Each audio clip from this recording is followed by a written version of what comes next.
あの大ヒットゲームを実写舞台化。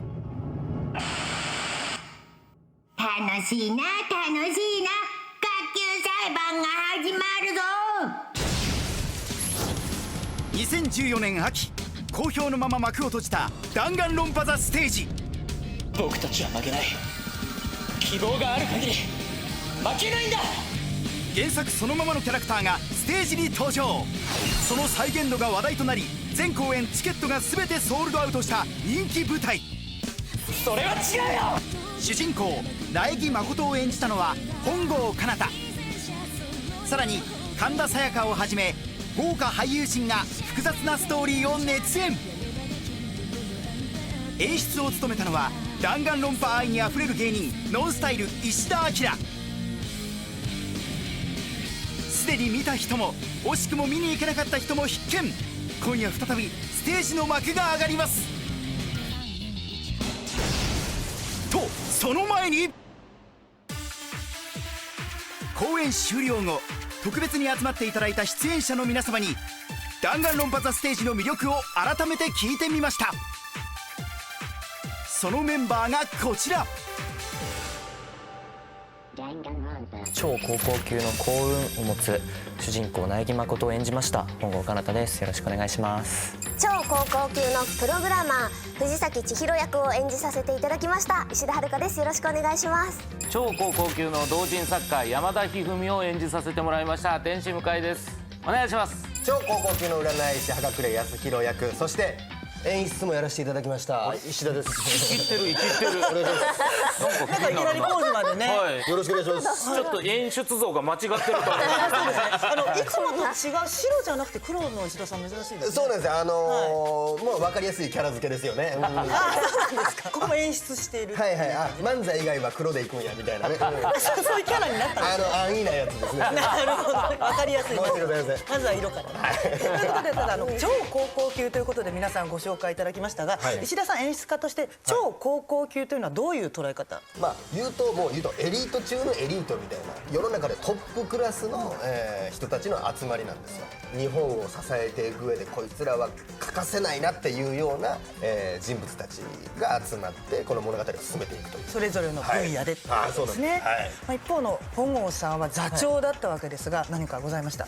そうですね、今回は僕より若い子もたくさんいたり、いろんな分野で活躍されてる方もたくさんいらっしゃったので、自分がある程度は引っ張んなきゃなっていう感じで一生懸命やりましたね。はい、すごい私もちょっとステージ拝見したんですけど、瞬きをする暇がない。ぜひ瞬きを卒業していただきたい。それも超高校級の瞬きをしない女の子。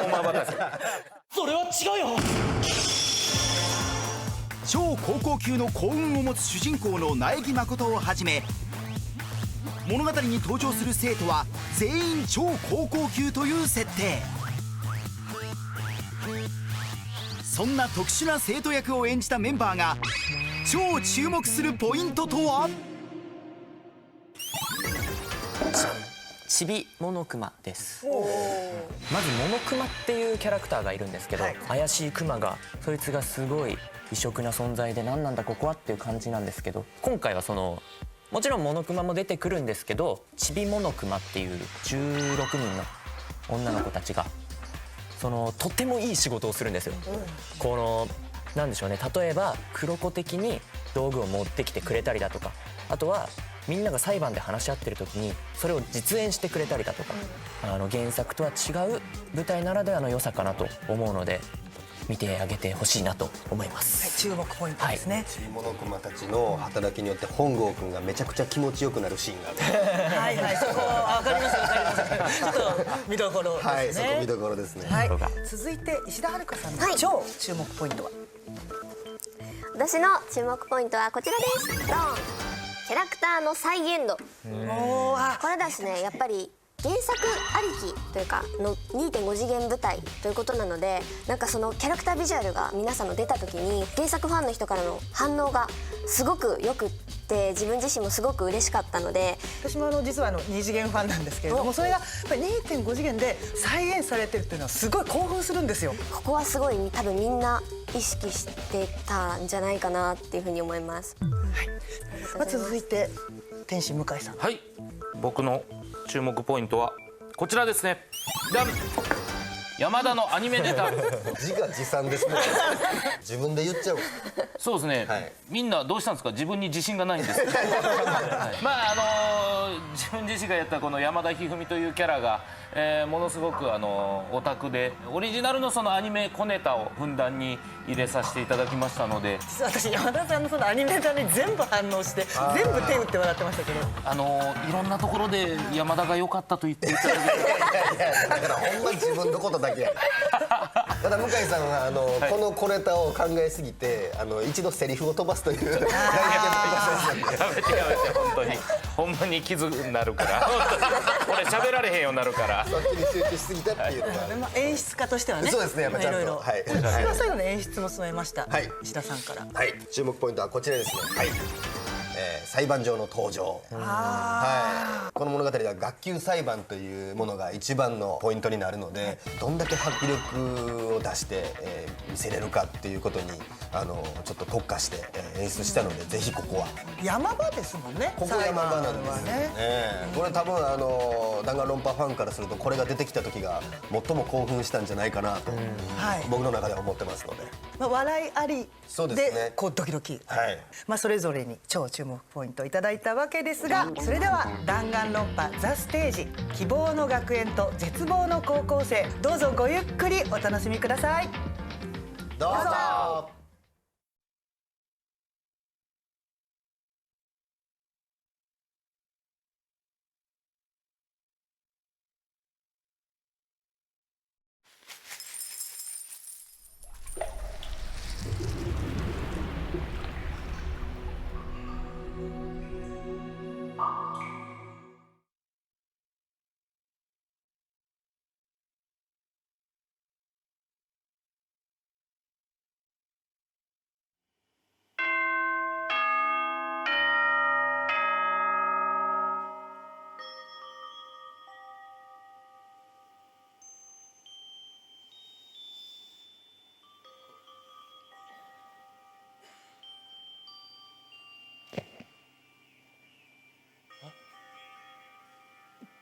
ここはどこだ。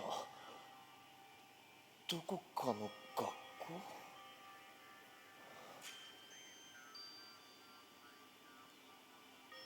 ダメだ。でもどうして学校に。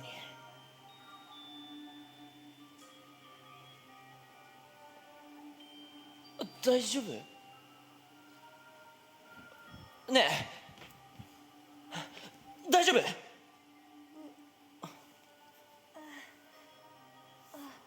はい。ここは？それが僕もたった今目が覚めたばっかで。学校のようですけど、でも窓に鉄板、天井には監視カメラ。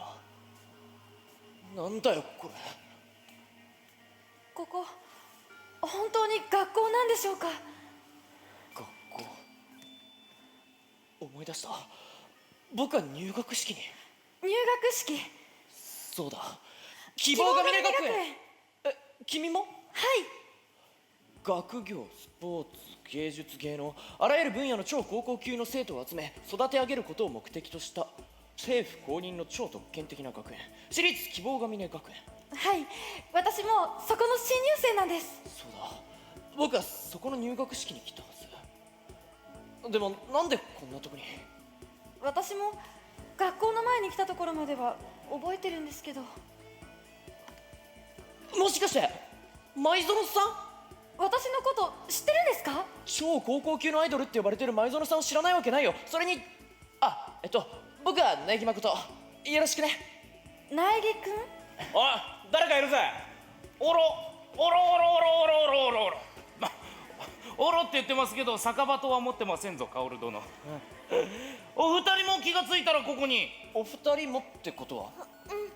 目が覚めて気がついたらこの学園にいたんだ。今日が希望が峰学園の入学式の日だってことは覚えてるんだけど、人の気配もほとんどしないし、窓も出入り口も全部鉄板で塞がれていて出られないんだよ。はっきり言って異様な雰囲気ですな。ちなみに藤崎千尋殿は雰囲気という派ですか、雰囲気という派ですか？それって重要ですか？ちなみに私は雰囲気と書いてムードと読みます。ねえねえねえねえねえねえねえ、ひょっとしてさ前園さやか？はいそうですけど。やっぱうわ超可愛いね。うわもう好きだ。俺超好き。あのねちょっと聞いてここだけの話さ、俺さバンド組もうと思ってんのよ。バンドね、やばくない？一緒に組まないね。レオンフューチャリングさやか、これやばいっしょ。シンプルが一番いいよね。そうです。あ、レオンって俺のことよろしくね。LEON レオン、サイン見ちゃう、サイン見ちゃう。LEON これやばくない？これ見てこれ。ねえねえねえねえ、これはさ、僕たちみたいな人って他にもいるのかな？その人たちってどこにいるのかな？お前誰だよ。今前園さん喋ってんだよな。分かるだろ。僕はおい君たち、こんなとこで何をしているんだ。おお、全身白い人。全身丸い人に言われたくない。ここは尖ってますぞ。どこで張り合ってんだよ。さっきのアナウンスは聞いていなかったのか。体育館に集合だと言っていただろう。それが僕たちたった今目が覚めたばっかで。ねえ、一体何が起こってるの？わからんが、おそらくその説明が体育館で行われるはずだ。行くぞ、急ぎたまえ。だが廊下は走るなよ。今日急げ急げ。あいつやばいな。行くぞ。あ、苗木くん。さっきは助けてくれてありがとうございました。いや、そんな、僕は何もしてないよ。苗木くんってひょっとするとネグロ6中の2組の苗木くんですか？うん、そうだけど。やっぱり私も同じネグロ6中だったんですけど、知ってます？知ってるも何も、前園さんはあの頃から日本中が知ってるアイドルじゃないか。二人とも早く来たまえ。あ、はい。怒られちゃったね。でも知ってる人がいてくれてとっても心強いです。行こっか。はい。おい、全員集まった？それじゃあそろそろ始めようか。何これ、ぬいぐるみ？ぬいぐるみじゃないよ。僕はモノクマだよ。君たちのこの学園の学園長なのだ。よろしくね。学園長？新入生の皆さん、今から入学式を執り行いたいと思います。お前らにはこの学園内だけで共同生活を送ってもらいます。共同生活？その共同生活の期限についてなんですが、期限はありません。つまり一生ここで暮らすのです。一生ここで？そこで学園から出たいという人のためにあるルールを設けました。おい、そのルールってのは何だよ。誰か殺した生徒だけがここから出られる。殺す？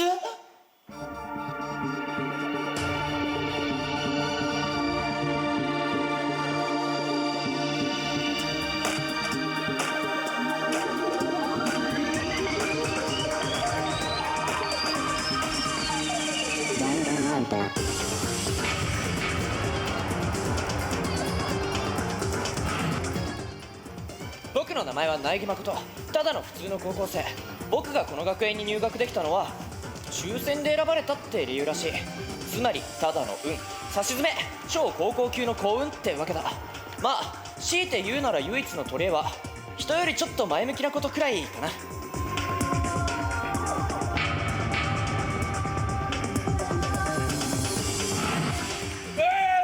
俺の名前は桑田レオンだ。高校野球大会の優勝チームでエースで4番バッター、超高校級の野球選手らしいけど。あ、俺もう野球やめっから。俺にはミュージシャンって将来の夢もあんだからよ。あ、楽器そんなもんこれからだっつうの。夢に向かって突っ走る今の俺ってマジでかっけえ。すごくもったいない気がするんだけど。どう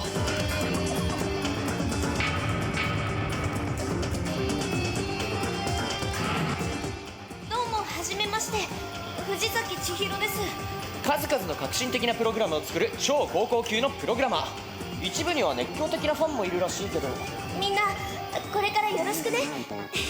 なんかファンの気持ちがちょっと分かってしまった。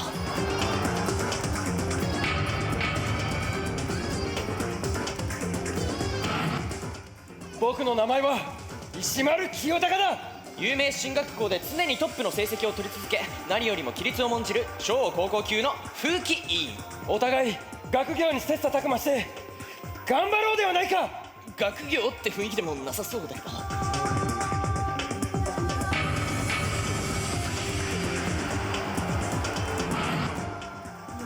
どうせ私の名前なんて後ですぐに忘れるんでしょうけど、深は東子よ。高校生でありつつベストセラーを連発する彼女はまさに超高校級の文学少女と呼ぶにふさわしい天才女子高生作家。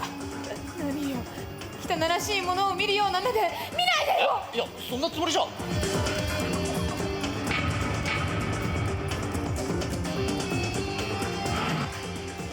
大神さくらだ。彼女はアメリカの総合格闘技大会において400戦以上して未だ無敗の超高校級の格闘家。残念だったな。その程度の筋力では我の訓練相手は務まらぬ。むしろありがたいんですけど。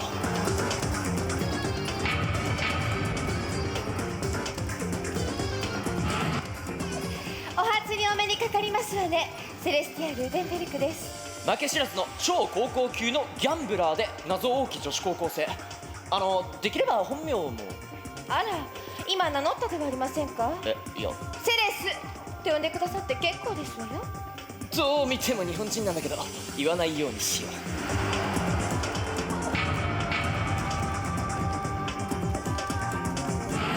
俺は早倉康弘ってんだ。俺の占いは3割当たる。占い界で超新星と呼ばれ新風を巻き起こす超高校級の占い師。まあちなみにいろいろあって俺3ダブしてんだ。サンダブっていろいろありすぎじゃない？ど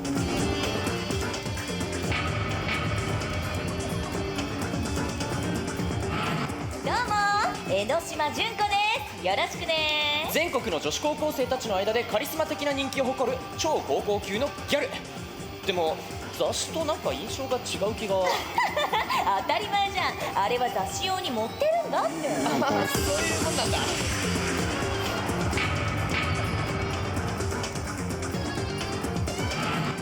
んにちは、朝日奈葵っす。よろしくね。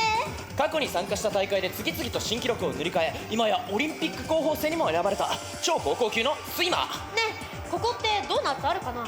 私1日1個はドーナツ食べないと気が済まない病なんだよね。あるといいね。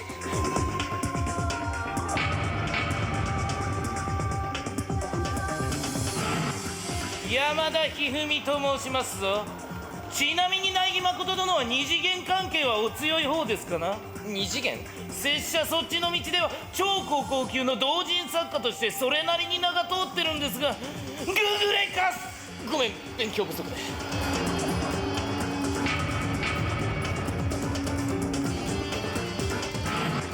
戸上白夜だ。巨大財閥である戸上一族の御曹司であり、個人としても莫大な資産を築き上げているというまさに超高校級の御曹司。いつまでそこにいる。目障りだ。下がれ。はい。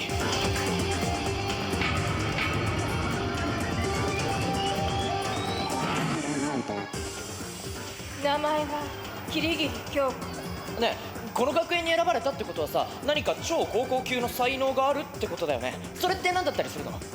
どうして教えなくちゃダメなの。ごめんなさい。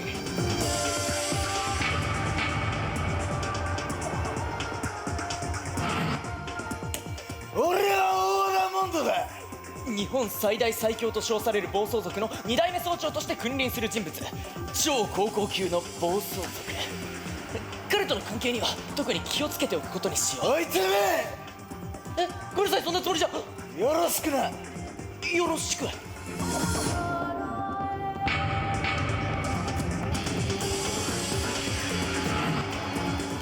園さやかです。これからよろしくお願いします。彼女は超高校級のアイドルとして今やテレビや雑誌でも引っ張りだこの人気者。それにしてもお人形さんみたいだよな。お人形じゃないですよ。聞こえた？私エスパーなんです。エスパー？冗談ですよ。盗撮、刺殺、撲殺、惨殺、傷殺、発殺、絞殺、銃殺。殺し方は問いません。誰か殺した生徒だけがここから出られる、それだけの簡単なルールなのです。おい、なんで俺らが殺しなきゃなんねえんだっつうの。おいてめえ、ぬいぐるみだかなんだか知らねえがおちょくってんじゃねえぞ。今すぐ俺らをこっから出せ。出なきゃ力ずくでも。ぬいぐるみじゃないよ、僕はモノクマだよ。この学園の学園長なのだ。危ない、投げて。いいから早く。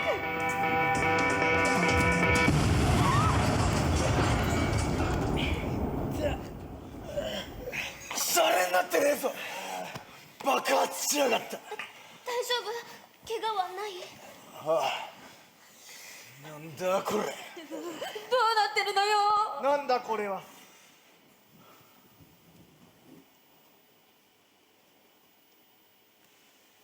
キリギリ京子。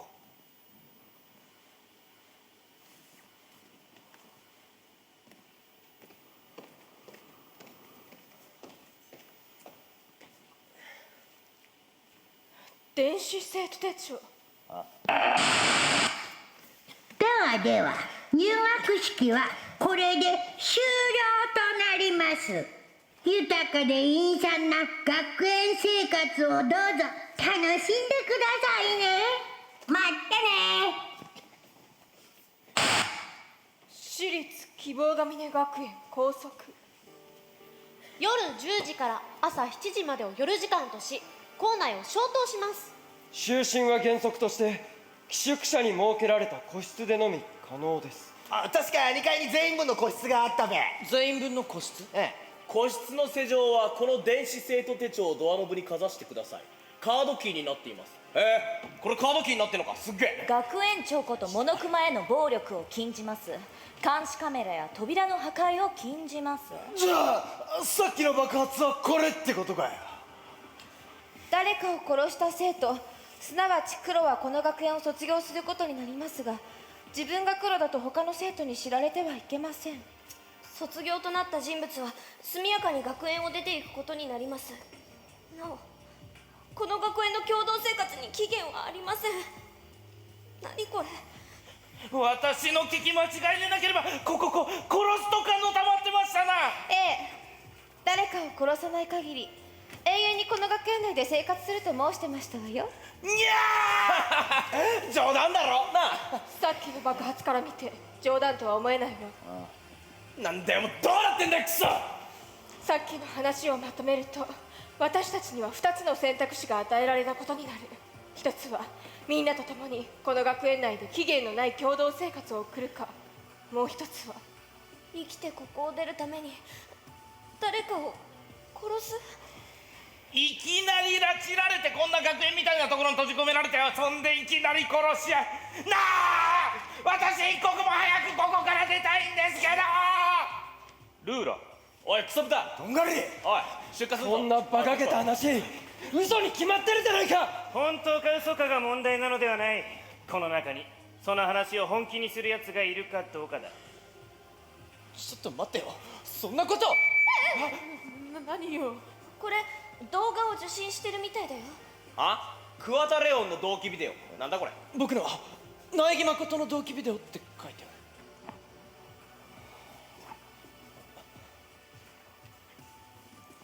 誠くん、あなたが希望が峰学園に選ばれるなんて夢みたいだわ。頑張ってね。自分の息子として誇りに思うぞ。でもまあ無理はしないようにな。お兄ちゃん見てる？頑張ってね。希望が峰学園に入学した苗木誠くん、そんな彼を応援していたご家族の皆さん、どうやらそのご家族の身に何かあったようですね。ではここで問題です。このご家族の身に何があったのでしょうか。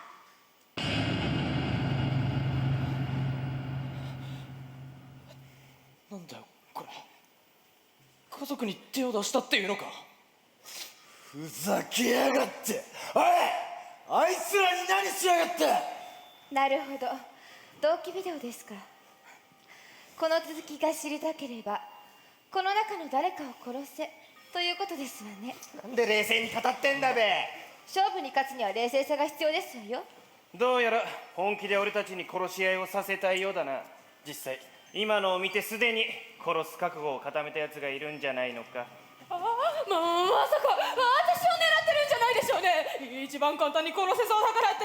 拙者を狙うのも間違ってますぞ。拙者は左手にヒダリーという妖怪が住んでおりますからな。俺もやばいから俺はねえみんな落ち着いてよ。殺すなんてそんなことあるわけないじゃないか。とにかくこんなムードでは一緒にいる方が危険ですわ。早いところ解散しましょう。では各自休んで対策を練ろう。起床時間の7時ちょうどにアナウンスが流れると書いてある。その時間ちょうどに食堂に集合することにしよう。みんな時間厳守で頼むぞ。それでは解散。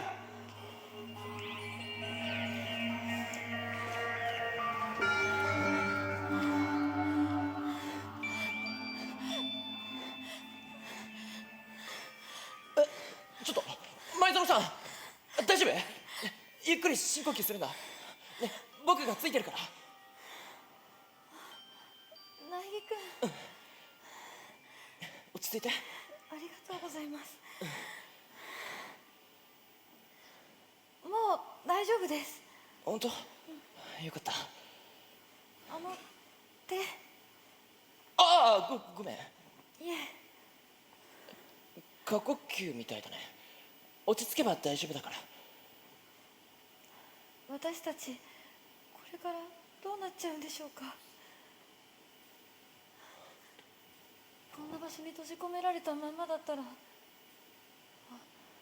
スケジュールだって飛ばしちゃうし、メンバーだって待ってるのにどうしよう。こんなことしてる場合じゃないのに。大丈夫だよ、きっと助かるって。いつですか？早くしないと忘れられちゃうんです。代わりマイクロなっている。芸能界ってそういう世界なんですよ。世間から飽きられて消えてっちゃうんです。大丈夫だよ、みんな前園さんのこと待ってるって。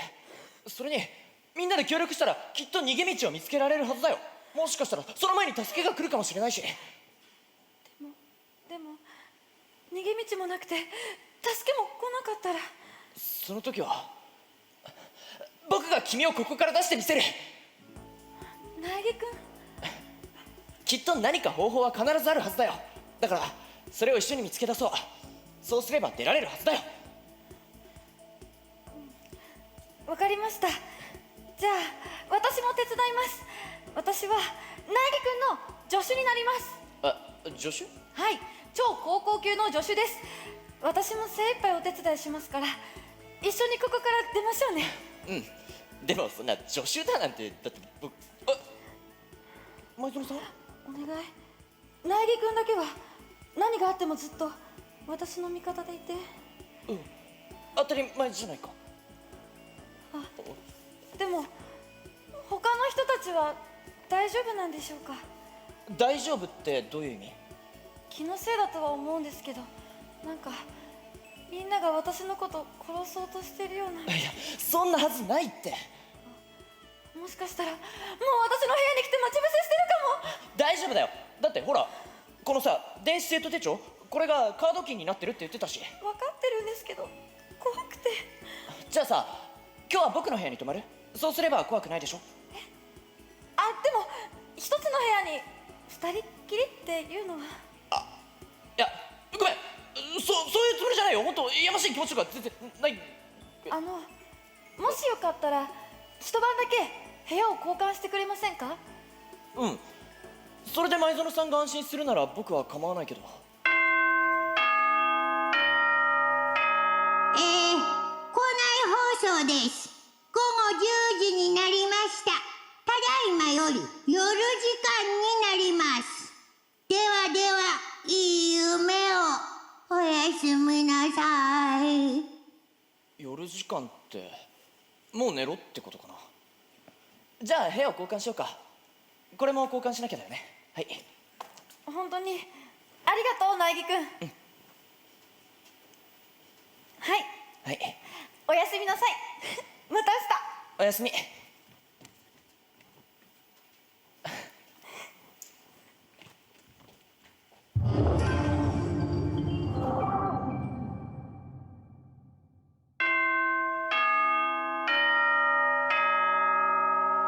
お前らおはようございます。朝です。7時になりました。起床時間ですよ。さて今日も張り切っていきましょう。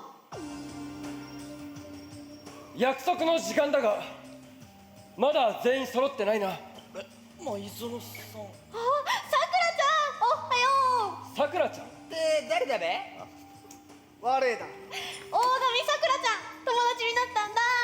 つかぬことをお聞きしますが、女子だ。ちょっと失礼じゃん。くだらんな。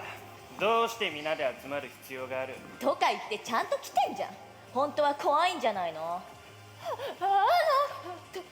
戸上白夜様ってまさかの戸上財閥の御曹司の白夜様ですよね。本物ですよね。うせろ。気持ち悪い。気持ち悪い。何ですか？ああ、完璧なフォルムをお持ちだ。しかるに私が速やかに二次元にして差し上げましょう。結構ですわよ。大丈夫です。実体がなくてももう脳内に保管はできてますからな。はい。さあ今セレス殿が部活でテニスをするセレスの王子様という作品を書いてますよ。ギリギリ君と前園君はまだか。一体何をしているんだ。朝食の約束忘れてんのか。じゃあ僕様子見てくるね。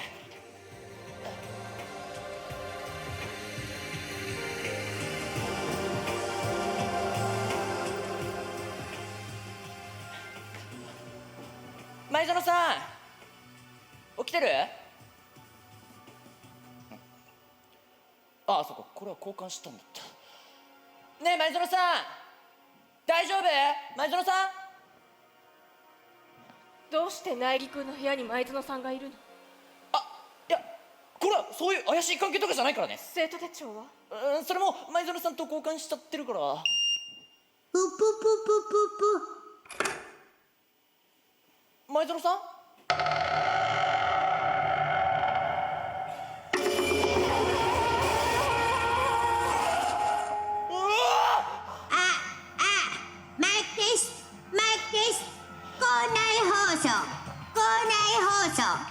大丈夫？聞こえてるよね？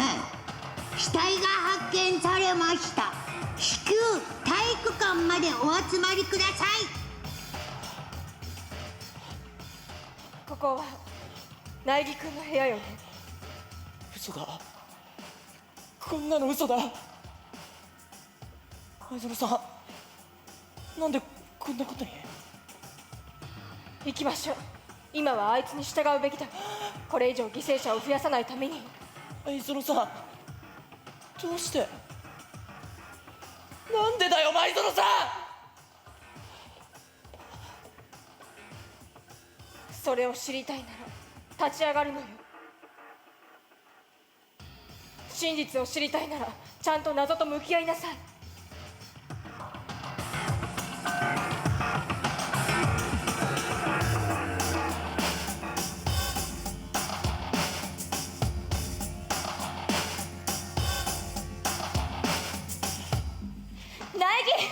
前園さやかが殺されたって。いつか起こると思ってましたが、この速さは私にも想定外でしたわ。誰かが抜け駆けした。それだけの話だろう。そんなのありえないよ。ぷぷぷぷぷ。前園さやかを殺したのはお前らの中の誰かじゃん。お前らの誰かが前園さんを殺しただけだよ。それがルールじゃ。悪いことじゃないよ。マジで言ってんのか。なあ、これ冗談だろ。そうだよな。ではここで卒業に関する補足ルールの説明を始めます。殺人が起きた一定時間後に学級裁判を開くこととします。学級裁判とは？学級裁判では犯人、黒は誰かをお前らに議論してもらいます。校則にも書いてありましたが、自分が黒だと他の生徒に知られてはいけませんと。そこでお前らが導き出した答えが正解だった場合には、秩序を乱した黒だけがお仕置きとなります。ただしもし間違った場合はお仕置きされてしまいます。以上、これが学級裁判のルールなのです。ところでお仕置きってのは？ああ、簡単に言えば処刑ってところかな。処刑ルーラーキメラの翼。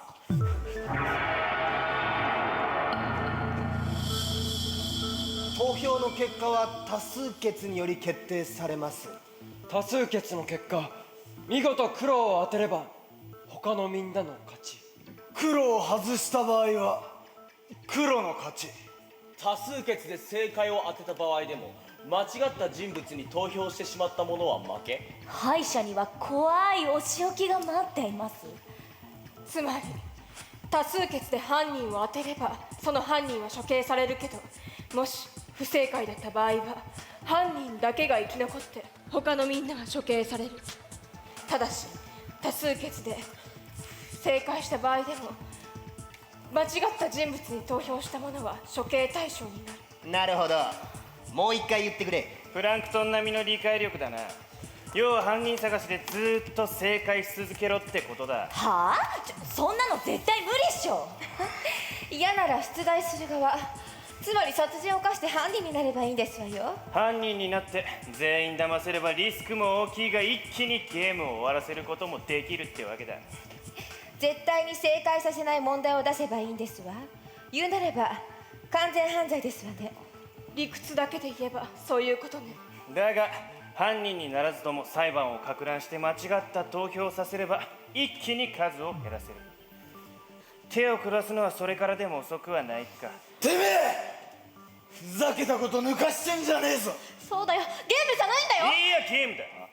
命がけのゲーム。ただそれだけのことだ。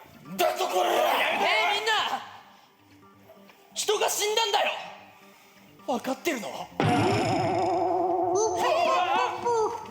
てやりまくっちゃえっつーの。もうふざけんな。何が学級裁判よ。私そんなのに参加するの嫌だからね。なんとそんなこと言う人には罰が下るよ。うるせえんだよ。なんて言われても私は絶対に参加しねえから。こんなおもちゃ動かしてないで姿を見せなさいよ。学園長ことモノクマへの暴力を禁ずる校則違反だね。召喚魔法を発動する。ゴングレルの槍。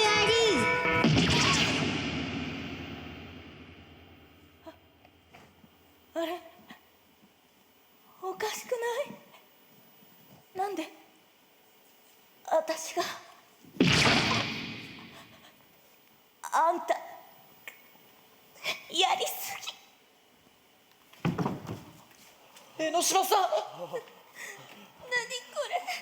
れ。嘘だー。そうやってんだよクソが。落ち着いて。この状況で落ち着けるか。どうやらやるしかないようですわね。その学級裁判で勝たなければ私たちの未来はないのですから。俺気分悪いわ。ちょっと部屋戻るわ。でも一体どうすればいいんだ。捜査するのよ。前園さんが亡くなった原因を調べるの。それしかないわ。警察は？無理無理、完全に閉じ込められた空間ですぞ。どのみち我らは逃げられない。やるしかあるまい。さくらちゃん、やるしかないんだね。全てはモノクマとやらのシナリオ通りってわけだ。では後ほど学級裁判でお会いしましょ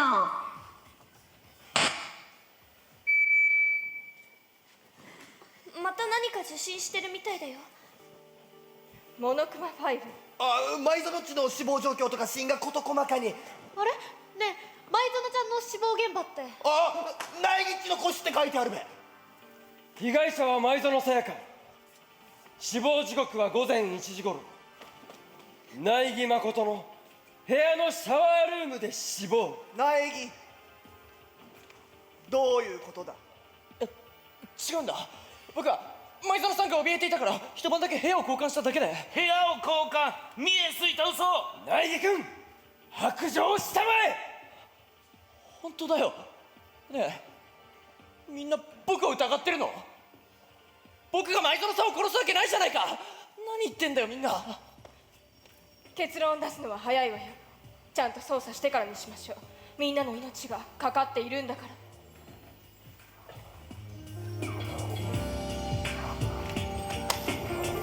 日本刀が落ちているぞ。これが凶器なのか？本物じゃない、ただの模擬刀だ。ただし本気で殴ったら立派な致命傷になるだろうな。しかし安っぽい模擬刀だ。少し触っただけで簡単に塗装が剥がれる。確かに持ち手の柄の部分の塗装がところどころ剥がれているな。実際に何者かが使った証拠だ。彼女の手は綺麗なままね。それに金箔が剥がれているのは持ち手の部分だけじゃないわ。鞘にも刀傷、何か刃物で傷つけられたみたいね。なんだお前、随分と手際がいいな。あのさ、食堂の包丁が多分1本足りないみたいなんだけど。昨日の夜見た時は確か包丁は全部揃ってたよ。今見ると不自然に1本だけなくって、最初からなかったのかな。でもあれだけ見事に並んでる中で1本だけないとさすがに。新たな凶器の可能性も出てきたわね。新たな凶器。これは苗木君の電子生徒手帳。言ったでしょ、僕と前園さんは部屋を交換して、その時に。じゃあ今苗木が持ってんのは？前園さんの電子生徒手帳だよ。貸してみろ。ちょっと。死んだんなら構わんだろう。こいつが見せられた例の動機ビデオを確認してみる。そんな勝手に。捜査のためだ。超高校級のアイドルである前園さやかさんがセンターマイクを務める国民的アイドルグループ。そんな彼女たちには華やかなスポットライトが本当によく似合いますね。ですがわけあってこの国民的アイドルグループは解散しました。彼女たちがアイドルとして活躍することもスポットライトを浴びることも二度とありません。つまり前園さやかさんの帰る場所はもうどこにもなくなったのです。ではここで問題です。この国民的アイドルグループが解散した理由とは？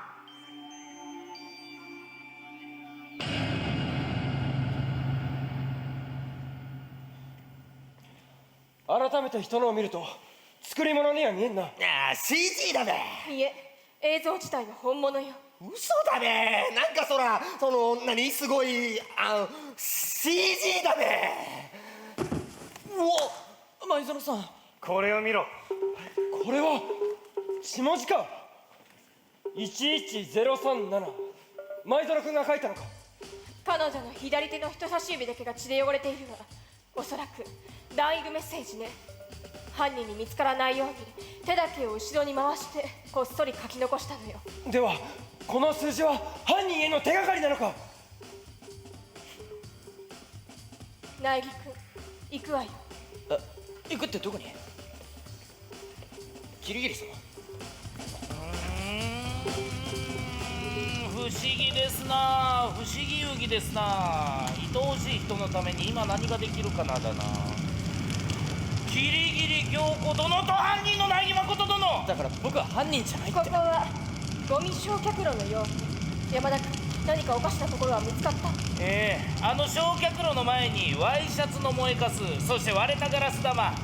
片付けようにもこの鉄格子が邪魔で片付けることができません。一体誰が散らかしたんだか。それに焼却炉にも火がつけっぱなしで、あれでは危ないですぞ。ワイシャツの燃えかすにガラス玉。おそらく犯人はあの焼却炉で証拠隠滅を図ったのね。しかし昨日の夜の時点では焼却炉に火はついてなかったはずですぞ。散歩した時見たんでそれは確かです。ねえ、焼却炉の横にスイッチがあるみたいだけどさ。でもこの鉄格子があるからあれを押すのは無理そうだよね。そうかしら。ねえ、キリギリさんもしかして何か分かってるんだ。そうだったら教えてくれないかな。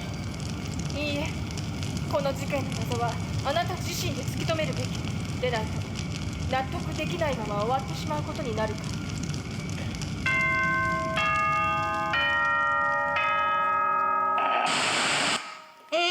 僕も待ち疲れたんでそろそろ始めちゃいますか。お待ちかねの学級裁判を。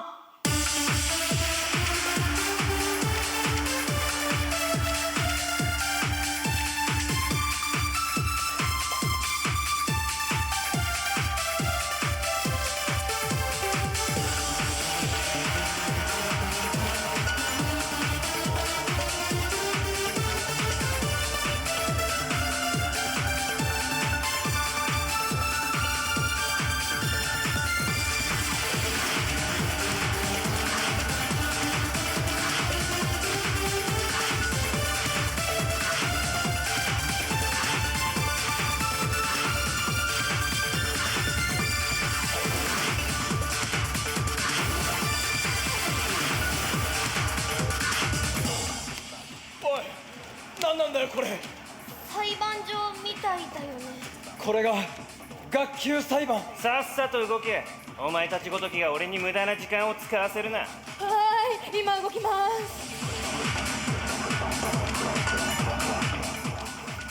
前園さんを殺した犯人は絶対に僕が突き止めてみせる。前園さんのためにも僕たちのためにも。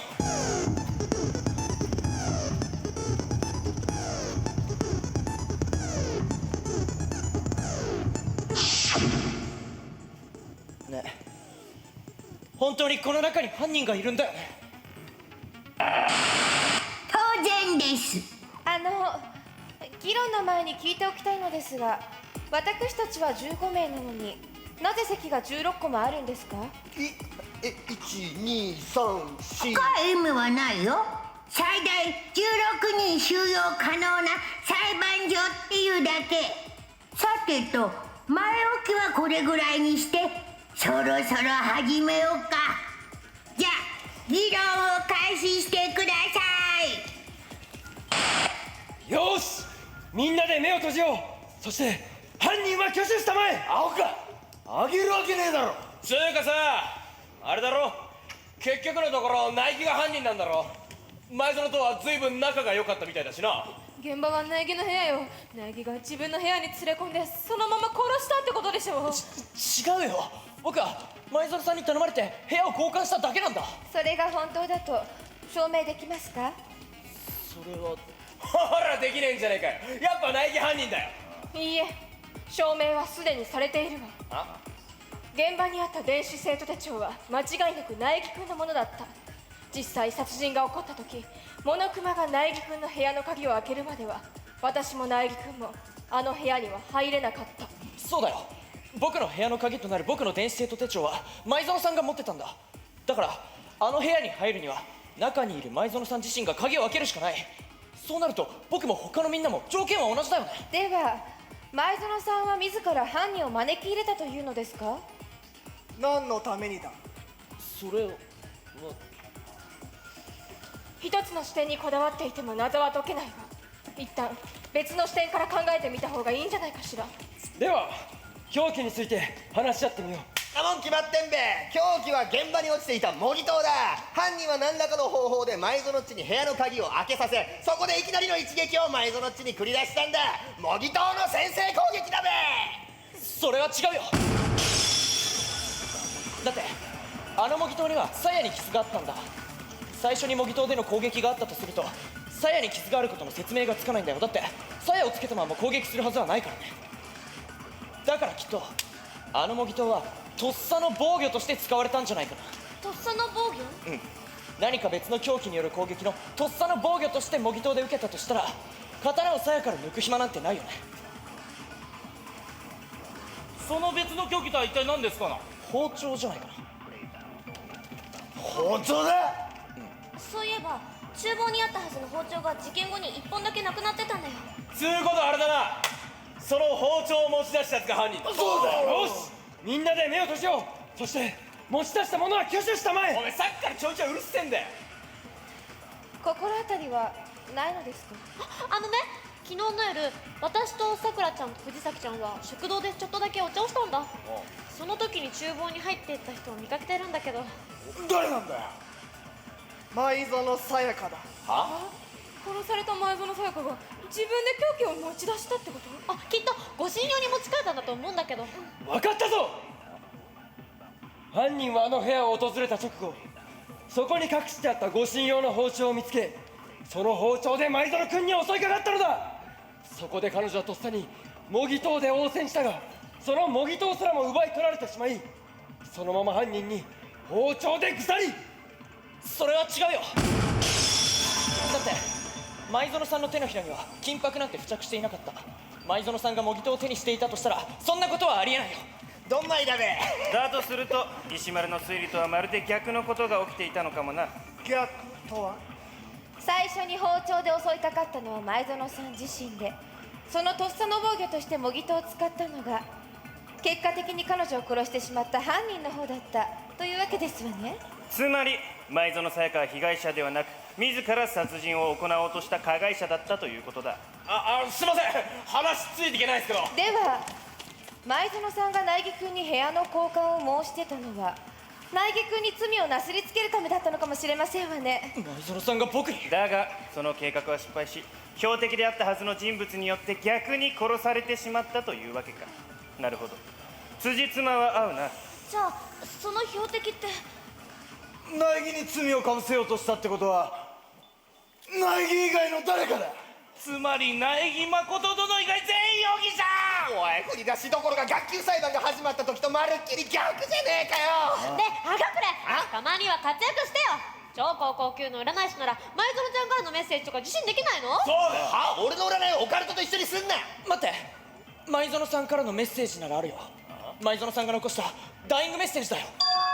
それは11037と書かれた血文字のことだな。その11037ってどんな意味なの？それはまだ。この初めの11ですが、よく見るとアルファベットにも見えませんかね？中央の線がかすれてるせいで11だと思ってたけど、これって N とも読めるね。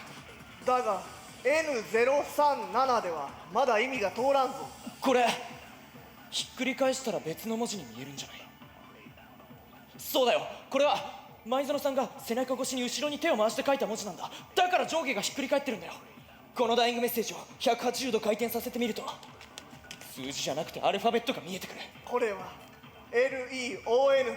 レオン、桑田くんの名前だよね。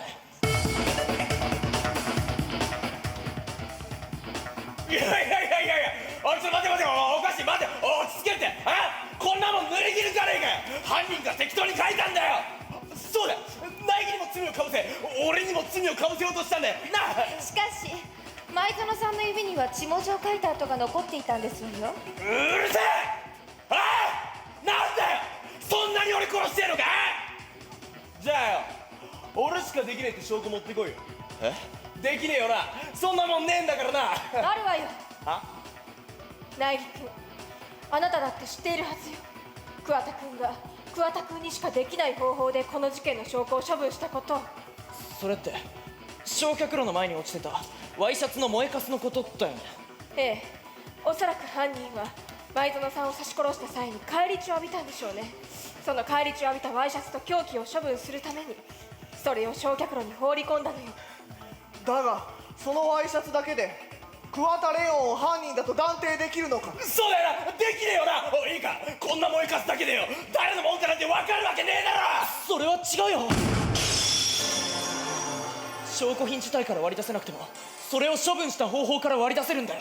しかし苗木殿、焼却炉から鉄格子までは10メートル以上離れてますぞ。そうだよ。鉄格子越しに焼却炉のスイッチを起動させることなんて無理ですぞ。それが可能なんだよ。これがあったからね。なんだねその綺麗なガラス玉。これ俺の水晶玉だべ。犯人は鉄格子の隙間からこのガラス玉を投げたんだ。焼却炉のスイッチめがけてね。そうやって焼却炉に火をつけた。何言ってんだよこらアホ。でもさ、10メートルでしょ。そんな距離からガラス玉を投げてピンポイントでスイッチに当てるなんて無理だよ。そうだよ、当てるわけねえよな。これアホ。いや無理じゃない。だって犯人は超高校級の野球選手だったから。そうだよね桑田君。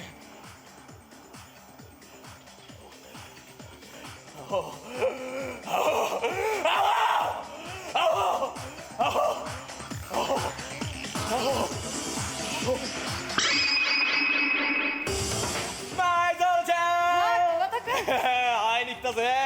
何々、会って間もないのに嬉しい誘いじゃないの。あ、ひょっとしてユニットの件考え直してくれたとか。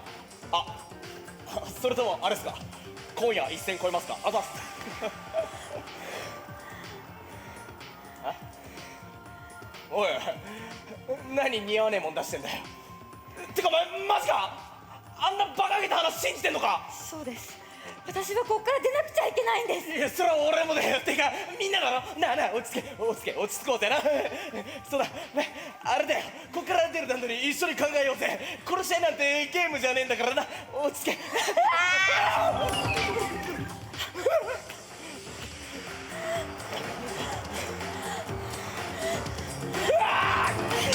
ブレー殺す気か。そうです、私はこっから出なくちゃいけないです。ざけんじゃねえ、可愛いからって容赦しねえからな。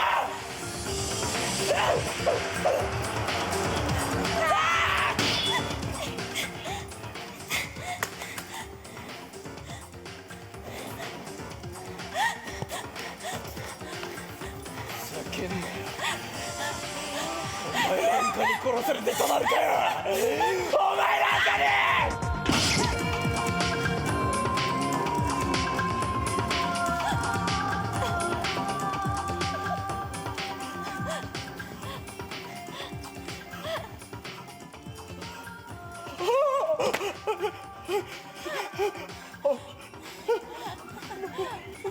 ごめん、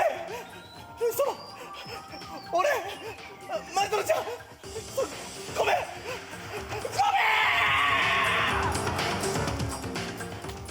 ごめんね、苗木くん、苗木くん、ごめんね。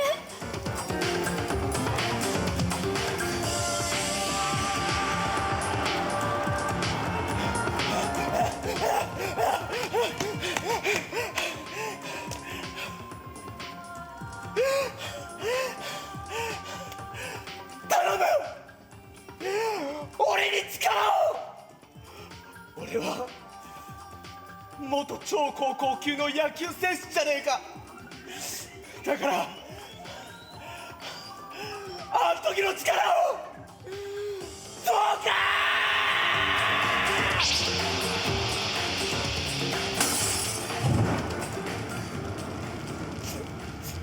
俺は必ず生き延びて償いをするから。必ず。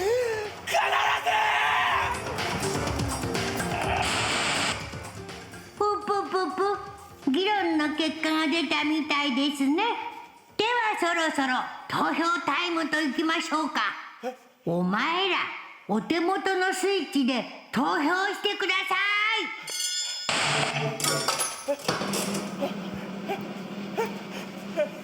ちょっと待ってくれ。待て、ナギ悪かった。さっきお前のせいにして悪かった。だからもう一度考え直してくれ。みんな頼む。だってよ、お前ら間違えたら全員死ぬんだぞ。こんな風に嘘ついてるやついるかもしれねえじゃん。今さらお前以外に誰がいる。でも物的証拠は不十分よ。これ走りたくねえ。誰かに投票しなかったら私たちが死ぬのよね。なんでよ。ごめんなさい、コウタ君。これが学級裁判。い。では投票の結果、プロとなるのは誰か。その答えは正解なのか不正解なのか。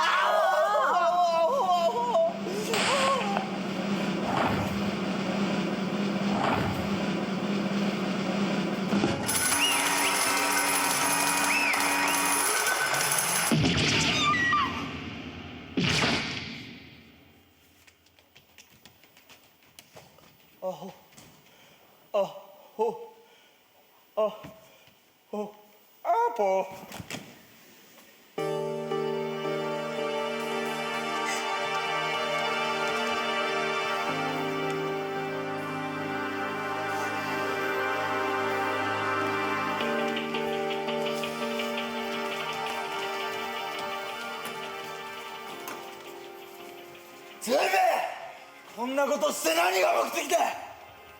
絶望、それだけだよ。うぷぷぷぷ。もう嫌だよ。こんなことこれからも続けなきゃいけないの。このゲームから抜ける方法は簡単ですわよ。この中の誰かを殺せばいいんですわ。そして完全に騙し切って学級裁判を乗り切ればいいか。てめえマジで殺してくれ。おいおい、これだけの人間の前で殺す気か。バレバレだろうが。やるなら不意打ちで来い。くそ。では身の安全の確認のためにも明朝7時食堂に集合することにしよう。我々の最低限のルールだ。我々は共に生きる仲間だ。きっと何かいい解決方法があるはずだ。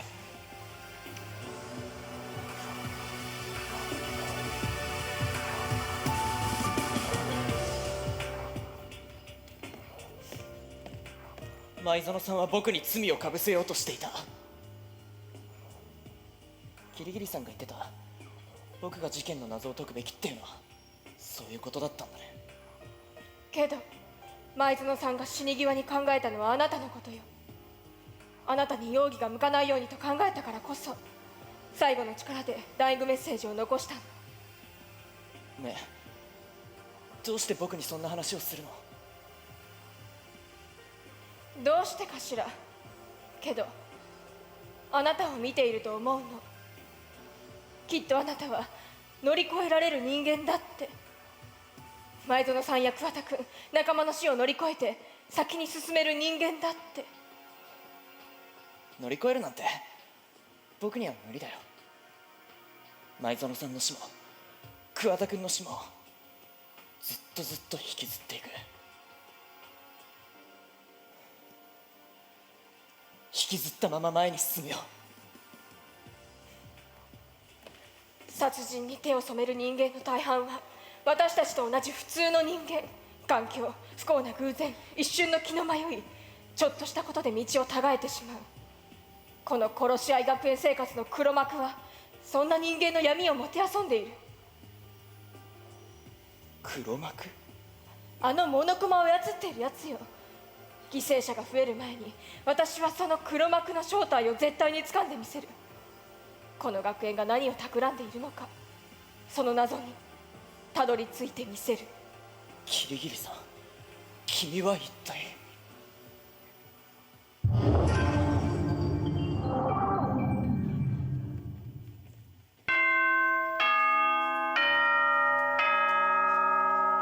お前らおはようございます。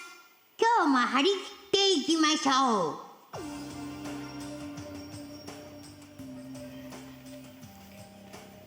おはよう。挨拶は大事だぞ。セレス君、おはよう。おはようございます。ここで一句。挨拶はいいぞ。ルール無視。挨拶大好き。苗木君、おはよう。おはよう。みんな揃ってんのかな？それが朝比奈さんがもう一回ここから出られる方法がないか調べてくるって出てっちゃって。すぐに戻るようには言ったんだが、まさか一人で？いえいえ、あの守護神大神桜殿が一緒ですぞ。モブキャラの話なんかより戸上白夜様はまさかもうすでに殺されてたりなんて。この俺がお前らごときに殺されるわけないだろう。なんだべ、心配してやったのに。俺に心配など100年早い。100年後戸上って大丈夫か？黙れ。残るはギリギリ君だけか。遅くなったわね。遅れておいてそれだけか。ギリギリ君、君のそういう態度がだね。そんなことよりみんなに見てもらいたいものがあるの。あ、何？なんだ？希望が峰学園閉鎖のお知らせだと。ええ、その手紙が本物ならどうやらこの希望が峰学園は1年以上前に学校としての役割を終えていたみたいね。なるほど。黒幕は無人と化したこの希望が峰学園を乗っ取り、この妙な学園生活の舞台を作り上げたということか。でもさ、1年も前に学園が閉鎖されてるんだったら僕たち気づかないわけないんじゃない？だって僕たちがこの学園に来たのって数日前のことなんだし。みんなは入学前のことはどこまで覚えているんだ？入学式に来ようと学校の門をくぐったところまではぼんやりと。でもその時は学校は閉鎖なんて雰囲気じゃなかったぞ。ああ、明確に思い出せんのはこの閉鎖された空間からだべ。私も気がついたらここで目を覚まして。全員揃って記憶が曖昧とは一体どうなってるんだ？とにかく黒幕は随分と巨大な力を持ち合わせているようですわね。単なる異常者の余興とは思えませんわ。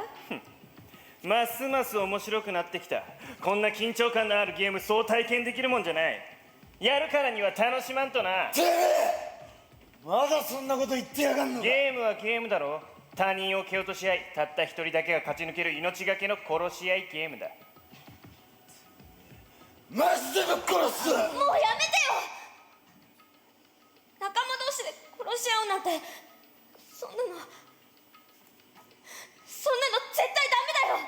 ほう、お前ごときが俺に反論するのか。で、言いたいことは何だ？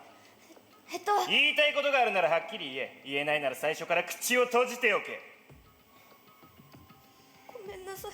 胸くそ悪いんだよてめえはよ。その仲良しごっこはいつまで続くんだ。ほら言ったぞ。おいふざけ。待てっておい。とにかくお前らも気合を入れてゲームに参加をしろ。敵が本気でないと俺もつまらん。ちょっと戸上君。どけ、邪魔だ。それとお前は風呂に入れ。匂うぞ。あ、気にすることないよ。白夜様、私のこと心配してくれて、お風呂に入れって言ってくれたわ。は？白夜様。ありゃ脱法ハーブだべ。今私たちに求められているのは適応ですわよ。ルールを深く理解し適応した上で綿密な戦略を立てなければこのゲームには負けてしまいますわ。負ければ死ですか。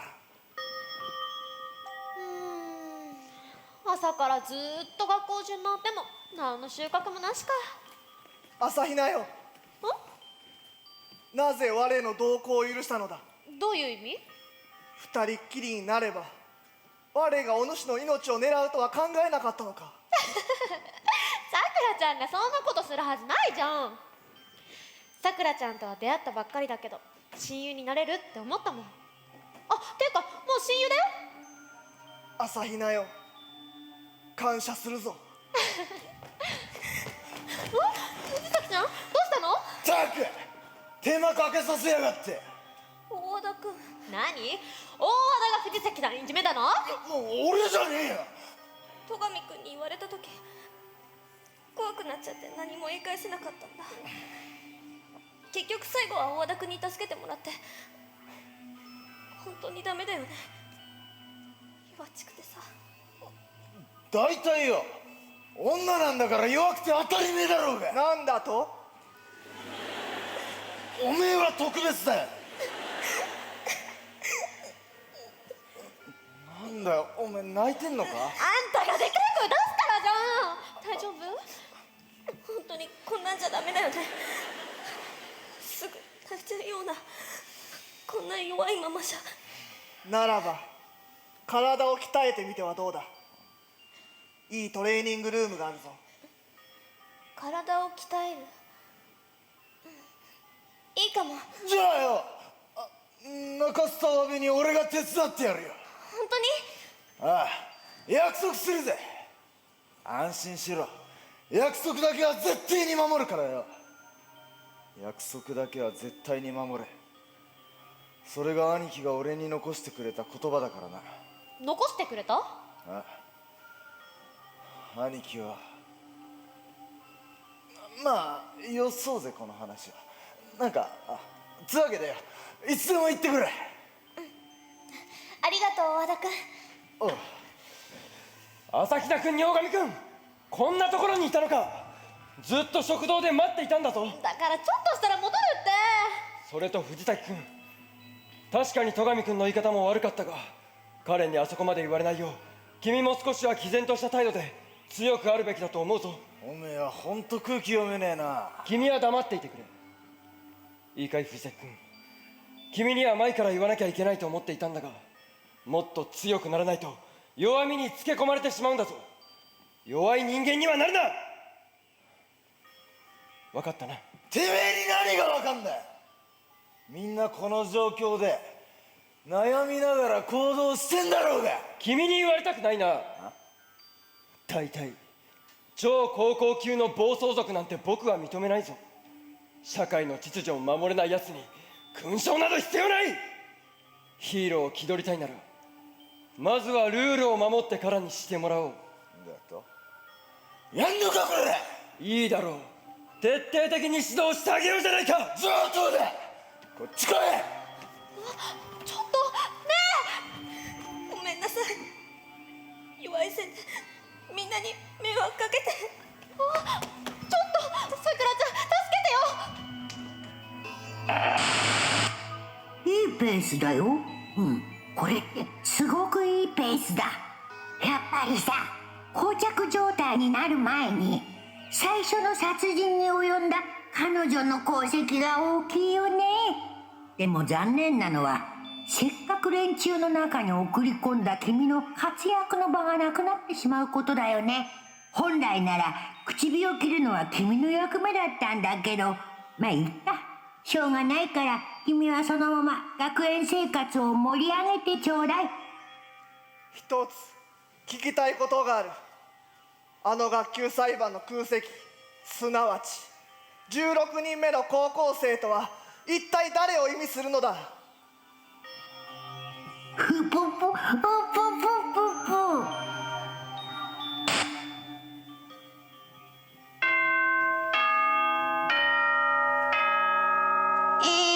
校内放送です。午後10時になりました。ただいまより夜時間になります。ではでは、いい夢をおやすみなさい。てめえ、この際だから言わせてもらうけどな、てめえズボン上げすぎなんだ。君こそズボン下げすぎなんだ。おへそが丸見えじゃないか。あれ、大和田君と石丸君。ようナイキ、今からこいつと勝負すんだ。ちと立ち会い人になれや。何勝負って殴り合うの？いや、寄宿舎の1階に風呂場があったろ。どちらが長くサウナで我慢できるかを競い合おうというわけだ。そういうことだ、これ。さあ苗木君、一緒に見届けてくれたまえ。大和田君が先に出てくるのね。だとこれ。ね、もうほら夜時間って言ってたしさ、勝負はまたの機会にってことにしなよ。勝負にまたの機会など存在しない。だったらてめえは勝負があったことだけ覚えとけ。結果は明日の朝に報告してやる。苗木君、明日の朝を楽しみにしていてくれたまえ。早く行くぞこれ。あんまり無理しないようにね。てめえ、ハンデやろうか。ハンデなんかいらん。僕はサウナの中で鍋焼きうどんでも食べたいくらいだ。上等だ。じゃあ俺は石焼き鍋焼きうどん食ってやるよ。はっきり言え。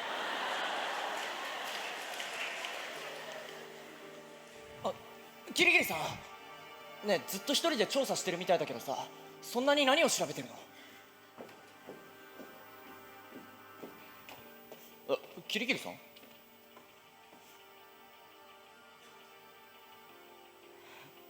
私、自分にどんな超高校級の能力があるか覚えていないの。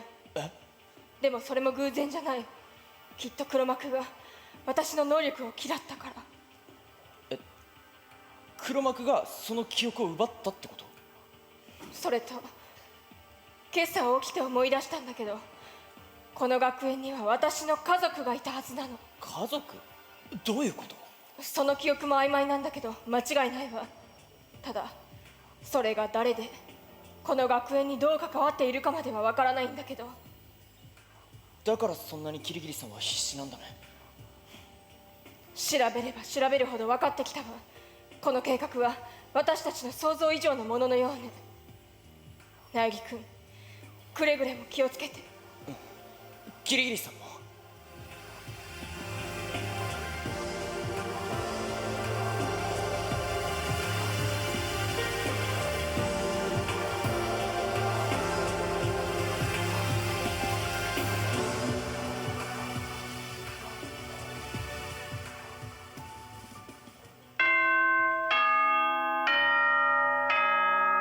お前ら、おはようございます。今日も張り切っていきましょう。ギャー何言ってんだよ兄弟君こそ冗談はよしたまえ兄弟よ。いい胸筋だな。仲良くなってない？ボーン。よう苗木。苗木くん、昨日は感謝しているぞ。いや、さ、サウナ対決は？いやー、気持ちよかったぞ。気持ちよかったな。ありがとね。ありがとう。いいんだよ、どっちが勝ったの？そういう問題じゃねえんだよ。問題。共に勝負をしたということが大事なのだ。なんだよそれ。ねえ、大変なの、藤崎ちゃんが。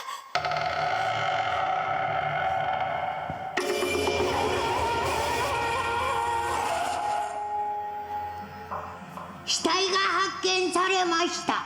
一定の自由時間の後、学級裁判を開きます。おお、藤崎君、君は強くなるとそう宣言したばかりじゃないか。なのにどうして？見ないわよ。私血は嫌なのよ。どうしてまた犠牲者が出るんだよ。捜査に集中しましょう。第一発見者は誰？私です。トレーニングルームの更衣室の扉が開いてたので、そこを覗いてみたら、その声を聞いて、私とさくらちゃんがすぐに駆けつけたんだよ。この壁の血文字、血みどろフィーバーと書かれているわね。血みどろフィーバー、まさかジェノサイダーショーか。ジェノサイダーショー？それって最近ワイドショーとかを騒がせてた連続殺人事件の犯人の通称だよね。通り魔的かつ無差別的で突発的な犯行ばかりゆえ、警察もその足取りをつかめていない。そんな連続殺人事件の容疑者にネット上で与えられたあだ名がジェノサイダーショーでしたな。じゃあその誰かがジェノサイダーショーの手口を真似たってことか？あるいは本物のジェノサイダーショーの仕業か。え？僕たちの中にジェノサイダーショーがいるってこと？そんなのありえないよ。ここには苗木君と違って超高校級の天才が集まっているんですわよ。殺人の天才が紛れ込んでいてもおかしくありませんわ。確かジェノサイダーショーは乖離性同一性障害、つまり多重人格者だと考えられているはずだったな。多重人格者？そしてこれは警察内部の上層部の人間だけしか知らないことだが、ジェノサイダーショー事件には2つの特徴がある。1つ目の特徴は被害者の血を使って現場には必ず血みどろフィーバーの血文字を残すこと。そしてもう1つの特徴は被害者は必ず貼り付けにされて殺されている。血文字と貼り付け、藤崎君が殺された状況と同じだ。でもさ、戸上君はなんでそんなことを知ってるの？我が戸上財閥は世界中の情報を金で買っている。素晴らしき戸上財閥の力。黙れ。ついでにこの学園についての情報も共有願いたいわ。あら、この学園については調べてなかったの。残念ね。せっかくの情報力とお金もここでは無意味ね。なんだと？話を戻しましょう。で、その凶悪殺人鬼であるジェノサイダーショーが私たちの中にいるんですか？まさかそんなことが？モノクマファイルによると、殺害現場はトレーニングルームの男子更衣室、致命傷は鈍器による頭部への殴打らしいけども、凶器はここに転がってるこのダンベルで間違いないべ。でもなんで女の子の藤崎ちゃんが男子更衣室で死んでるんだろう？犯人は女子更衣室で藤崎を気絶させ、男子更衣室で殺したか。それって何のため？他にもおかしなことはあるべ。モノクマファイルによると、藤崎っちは午前2時に殺されたそうなんだが、そんな時間にトレーニングなんてしに来るか？昼間は我朝比奈がここにいた。それを避けたのだろう。避けた？藤崎は我や朝比奈が誘っても絶対に一緒にトレーニングしようとはしなかった。我らと一緒になるのを避けていたとしか思えん。そりゃあ朝比奈っちゃうともかくさ。なんだなんだじゃねえべ。なるほど、そういうことでしたか。私昨晩見かけたんです。倉庫にあるジャージを慌ててバッグにしまう藤崎さんの姿を。非常に慌てていたようでしたわ。誰かと待ち合わせしていたんでしょう。おそらくその誰かが犯人なんでしょうね。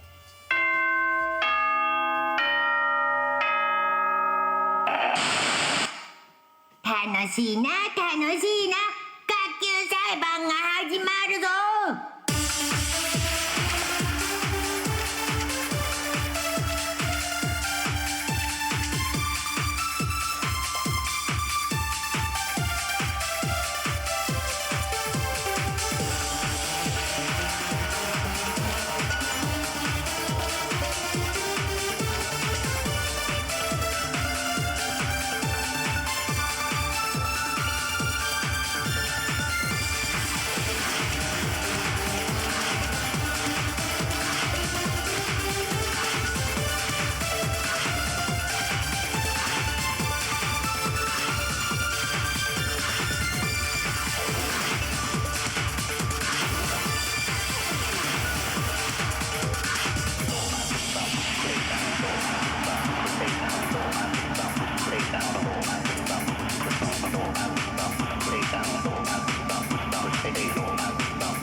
さて学級裁判を始めるか。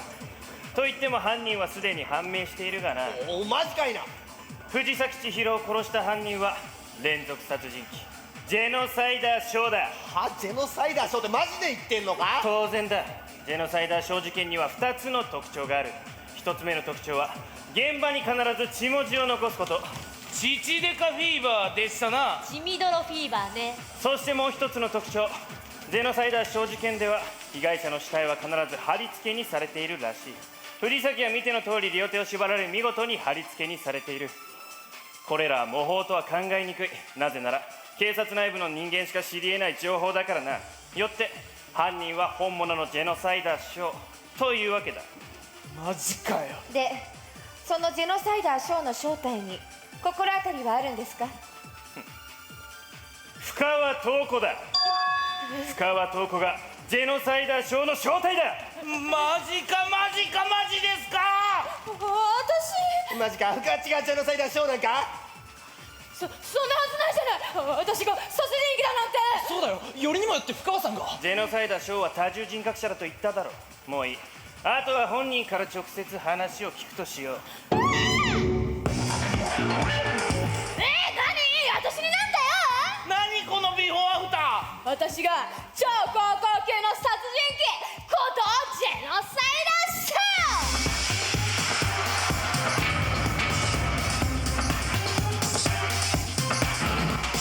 本名は深川塔子ってダッセー名前だけどね。どうしちまったんだよおめえ。深川君落ち着きたまえ。だから深川とかってダッセー名前じゃないっつってんだろうが。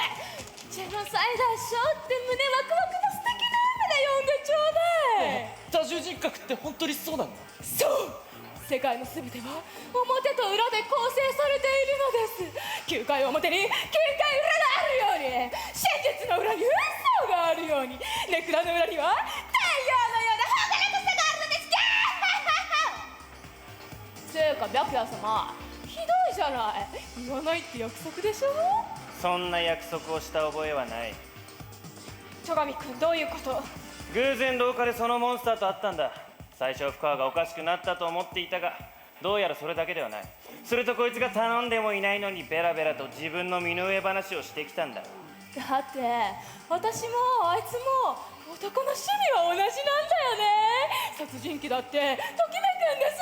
白夜様ラブ。黙れ、気色の悪い殺人鬼が。それであなたは藤崎千尋を殺したの。私は殺しにも貼り付けにも自作の前ハサミを使用してるの。一流なんだから道具にこだわって当然でしょうが。殺しにも貼り付けにもハサミよ。しかし今回の凶器は現場にあったダンベルだ。それに藤崎ちゃんの死体はロープで貼り付けにされてたよ。ではあれはジェノサイダーショーの事件を模倣した別の犯人の仕業ということですか？いや、血文字と貼り付けの件は警察内部の人間しか知り得ない情報だ。それを模倣するなど不可能だ。それは違うよ。だって戸上君はその情報を事前に知ってたんだよね。だったら戸上君にはその偽装工作が可能なはずだよ。あらま、これはまさかの自滅だべ。そうなのか戸上君、君が藤崎君を殺したのか。バカにするな。俺がやるときはもっと賢くやる。俺はただ藤崎の死体をいち早く発見し、それをジェノサイダーショーの仕業に見えるようにちょっとした小細工を施したまでだ。はあ、なんでそんなこと。裁判をかき乱し脱落者を増やすためですよね。そういうことだ。てか本当にやってねえのか。しつけマリモだな。いいか、私が信念と情熱を持ってやるのはな、心から燃える男子だけなんだよ。燃える。だって仕方ないじゃん、私不女子なんだもん。おい、いつまでふざけている。さっさと学級裁判を続けるぞ。強引ね。強引なの好きよ。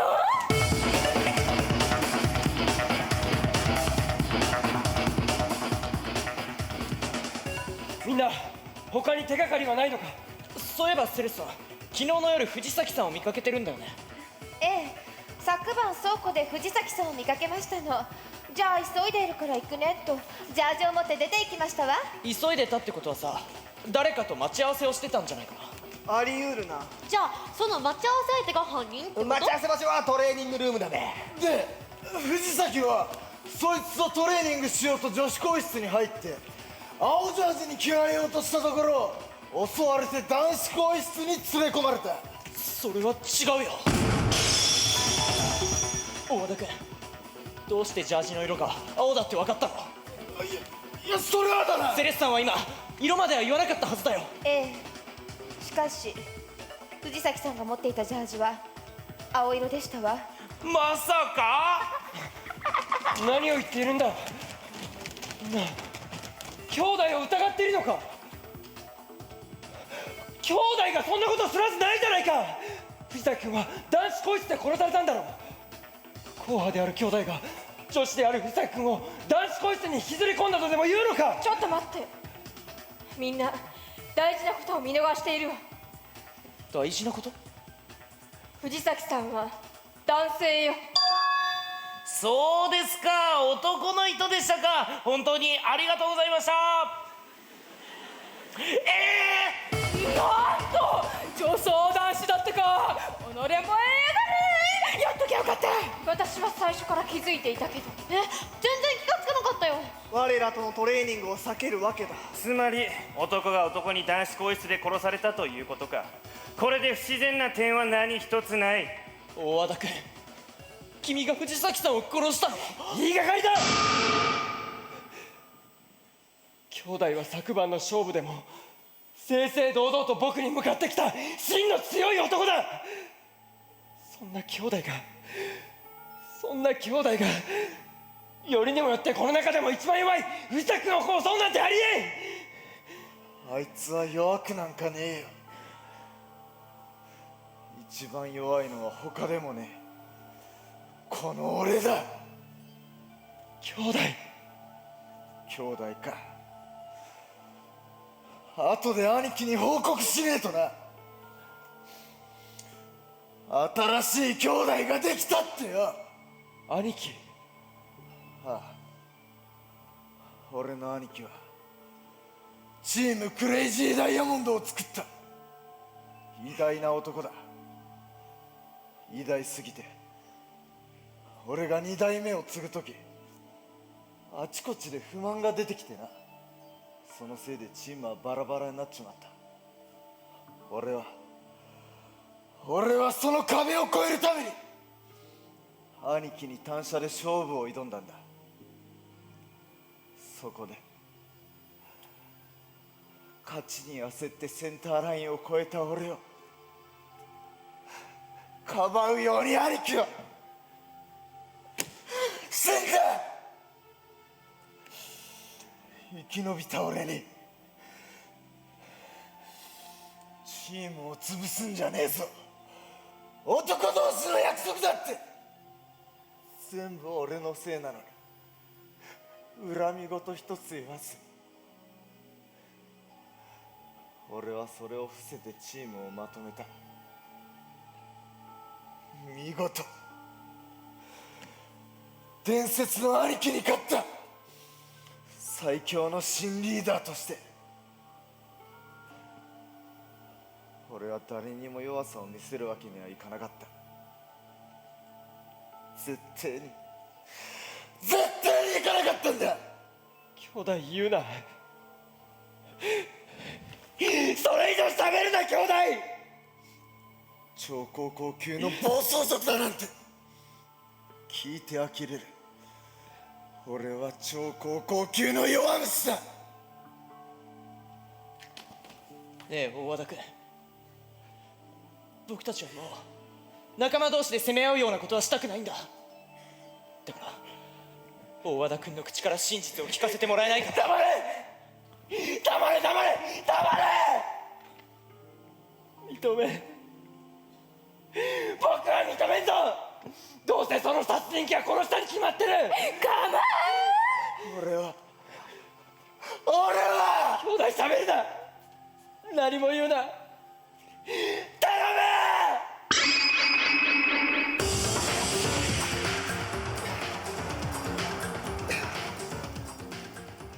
え？男？お前が男？いや、そんなやわな体で？マジかよ。騙しててごめんなさい。いやマジでビビったわ。でもよ、どうして急にそんな大事な秘密を俺に打ち明けようと思った？もう嘘つきたくないんだ。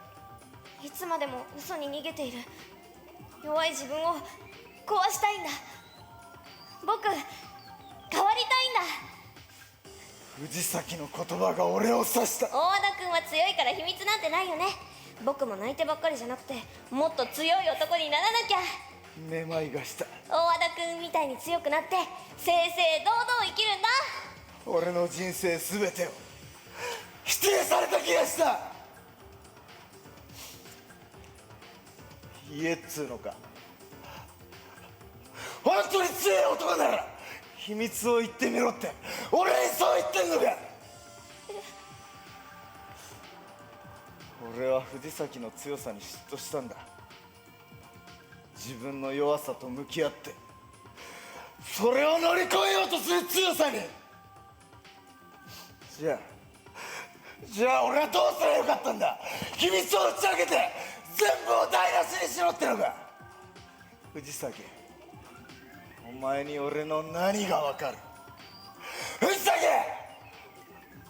お前に俺の何が分かる？僕はただ強い大和田君に憧れてて。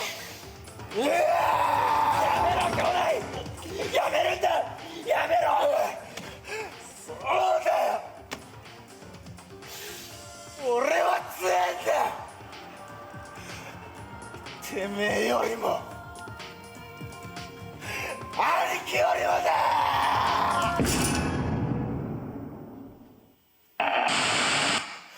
ぷぷぷぷぷ。ではそろそろ投票タイムといきましょうか。お前らお手元のスイッチで投票してください。兄弟、僕は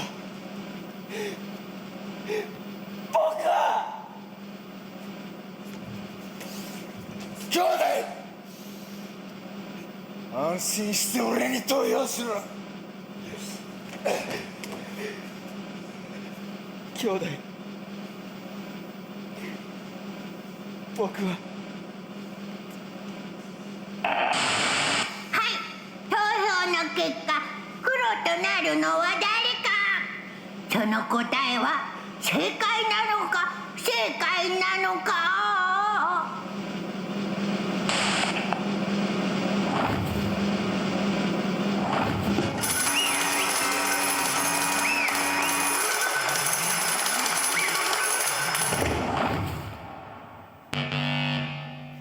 石丸くんどうしてなぜおいなぜだ。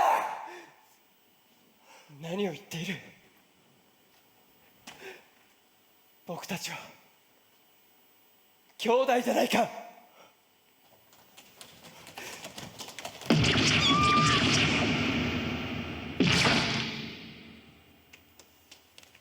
すまねえな兄弟。気にするな兄弟。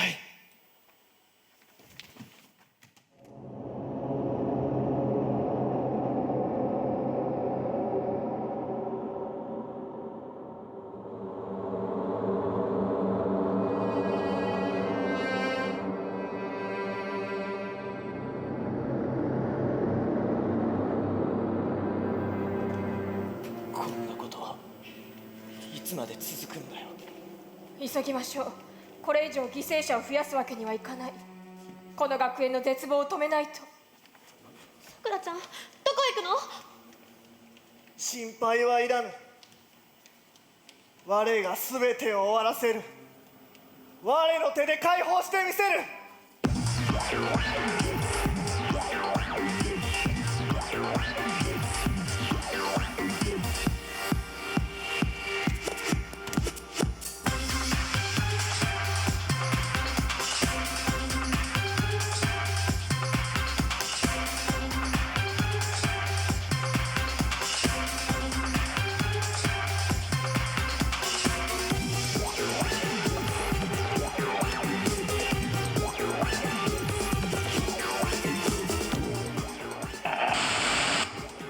お前どういうつもり？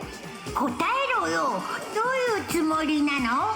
僕に逆らおうなんてさ、約束が違うじ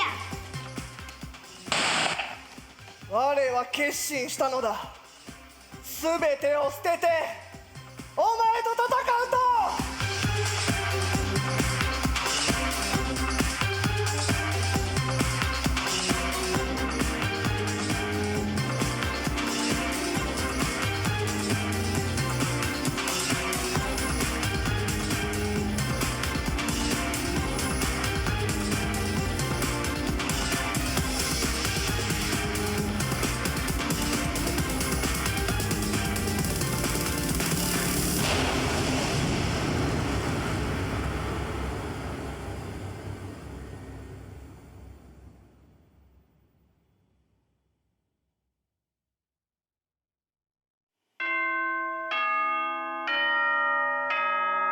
死体が発見されました。一定の自由時間の後、学級裁判を開きます。さくらちゃんさくらちゃんさくらちゃん。またですか。随分と早いペースですわね。さくらちゃんさくらちゃんどうしてさくらちゃんが誰がさくらちゃんを殺したのねえ誰。朝比奈さん落ち着いて。早速次の事件とは。どいつもこいつも張り切ってるじゃないか。ひどいよ。どうしてそんな言い方ができるの。涙でごまかして自分に容疑を向けさせないようにする作戦か。さすがにひねくれすぎだべ。俺たちの中の誰かがやったのは間違いない。であれば全員を疑ってかかるのは当然だろう。早速モノクマファイルが届いたようだぞ。私もう捜査なんかしたくない。もうお家に帰りたい。でキリギリはどこだ。あ、まさかもうキリギリッチまで殺されてたりなんてそんなわけ。うおー何よ。どっちだべ今どっちだべ。負荷はどうかよ。意識失うと戻るのよ。体臭きつい方か。ねえちょっと戸上君どこ行くの。どこでもいいだろう。そもそも俺はお前らと共に行動する気はない。ああほらトイレだべ。ほら大言えないタイプだべ。モノクマファイルには大神さんの死亡時刻は書いておりませんわね。ああ最初に発見したのは俺だべ。朝7時にはもう死んでたべ。被害者の頭部には数発の打撃痕あり、頭を強く打った模様。しかし頭部からの出血はなし。頭部の打撃痕はここに転がっているバットの仕業ですわね。普通に考えたらそれが致命傷なんだろうけど。彼女の場合その程度で致命傷になるかは疑問ですわ。単なる単コブ程度でしょう。バットで頭殴って単コブって戦国武将の伊達政宗なのにレッツパーリーって言うみたいなもんですぞ。よくわかんねえべ。モノクマファイルには被害者は激しく吐血した模様とも書いてある。それってやっぱりこの飲み干した跡があるプロテインの容器と関係があるのかな。この瓶は一体何でしょうな。なんだ気をつけて。キリギリさん、瓶の中身、それは猛毒よ。飲んだら必ず死に至る。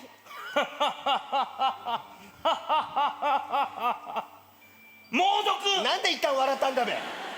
てかその猛毒をどっからそんなもん。学園の科学室から劇薬の瓶が1本なくなっていた。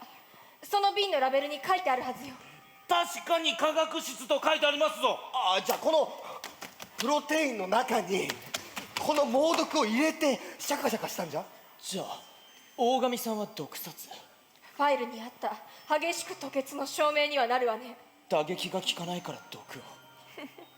あらあら、皆さんなんだかんだ言って戸上君の言う通りこの事件にやる気のようですわね。僕はそういうつもりじゃ。学級裁判もう人数が減って随分とペースが上がってきましたわ。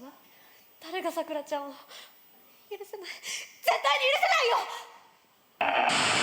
学級裁判、それは花火のような一瞬のきらめき、生と死のぶつかり合いが生む魂の閃光。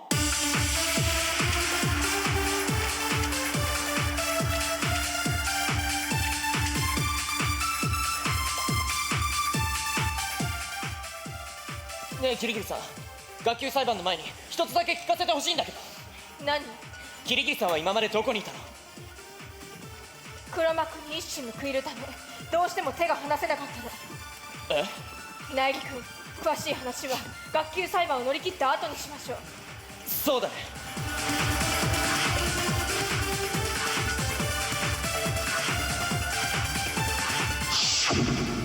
さてと、では議論を始めるか。犯人はもう分かってるよ。朝比奈さん、私さくらちゃんから聞いたんだよ。今朝戸上、深川、山田、葉隠れ、セレスを呼んで話をするって言ってた。昨日の夜聞いたんだよ。その5人の部屋にメモを置いてきたって。朝食の前に体育館に来てほしいって書いたメモをね。だから犯人はその中の誰かだよ。いやちょっと待てって。だから俺が言った頃にはもう死んでたで。そのメモなら見たが、わざわざそいつみたいに会いに行くバカが他にいると思うか。そりゃ誘われたら誰だって行くべ。なあ、そうだよな。なあ深町。お前言ったのか？言ってます。どっちだ。手間をかけさせるな、正直に言え。行きました。自白早っ。行くかどうかずっと悩んでて、扉に隠れてそっと覗いたら大神がプロテインと何か薬みたいなものを混ぜたやつを飲んでて、その後全然動かないからこっそり中に入ったら急に血を吐き出して。毒入りのプロテインを自分で？じゃあ目撃しただけってことか？深町、それ本当か？実はその時の血を見たせいで私は貧血で気絶しちゃって、だからその後のことは覚えてないのよ。あとはあいつに聞いてもらわないと。あいつってもしかして？出てこい。ひゃっはー、出てまいりました。気絶とか一切関係なし。聞かれたことだけ答えろ。お前が大神さくらを殺したのか？大前提としまして、私とネクラは同じ記憶を共有してないのです。なので何が起きたのか詳しいことは分かりませんが、とにかく私が目を覚ますと向こうでバットを構えて立ってるやつがいたのよ。でそいつはバットで倒れたオーガチンの頭を何度もオーダチンしてたわね。ねえ、それって誰なの？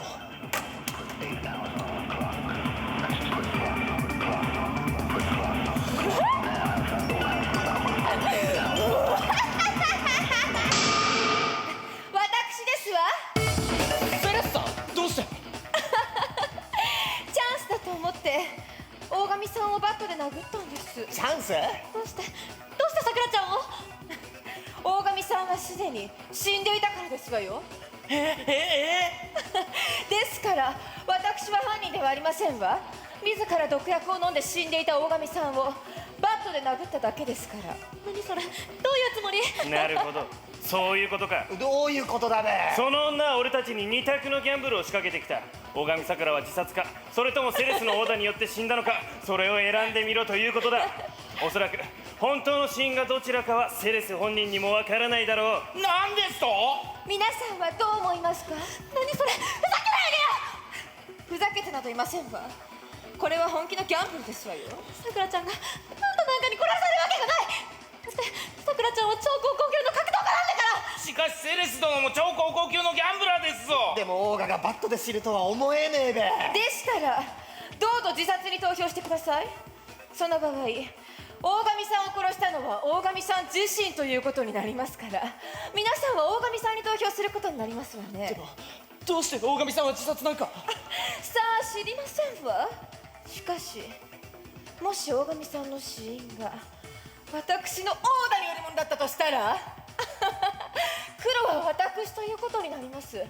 その場合この状況から考えますと私の一人勝ちということになりますわ。推理も関係ない二択。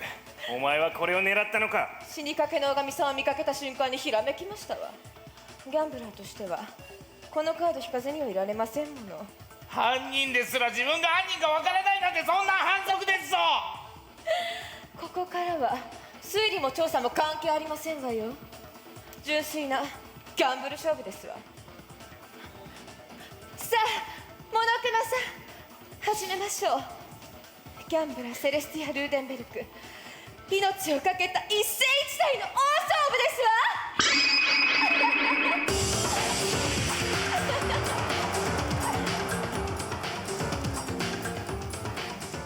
わ誰も来ずか。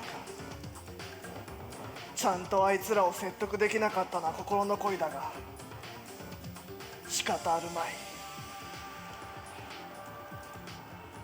我は誰かを殺さなければならないのだ。ならば取るべき方法はこれしかない。我を殺す。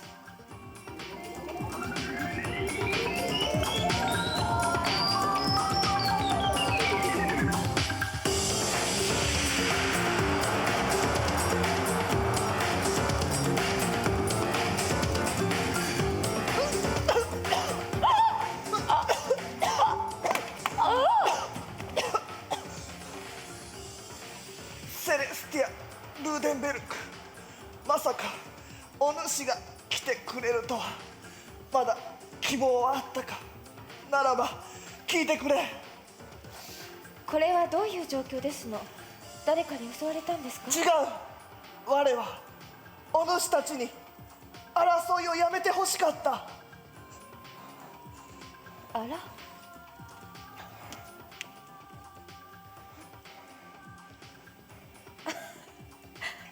そういうことでしたか。聞いているか。大神さん、感謝しますわ。分かってくれたか。おかげでこの勝負に勝てるかもしれませんわ。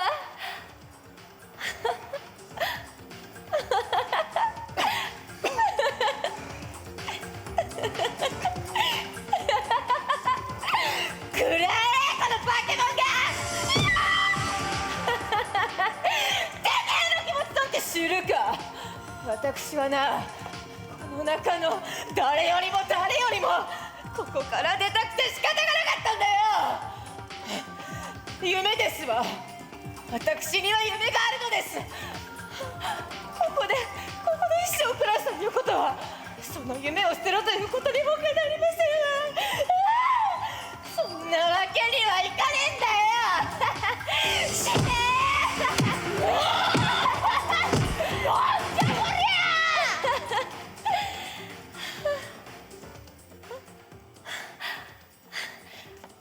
私にふさわしい事件が完成いたしましたわ。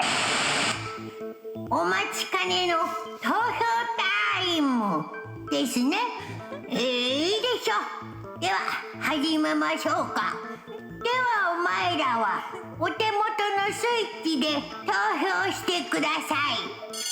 でもオーガがバットのオーダーで知るとは思えねえべ。だが頭部へのダメージもひどく脳挫傷の可能性も高い。十分最終的な死因としても考えられる。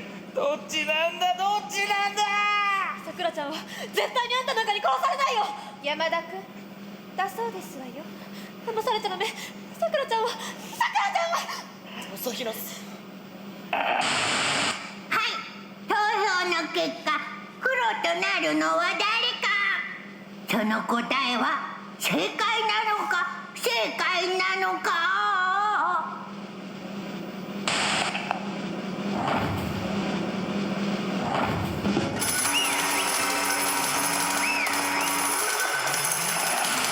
大正解なのでした。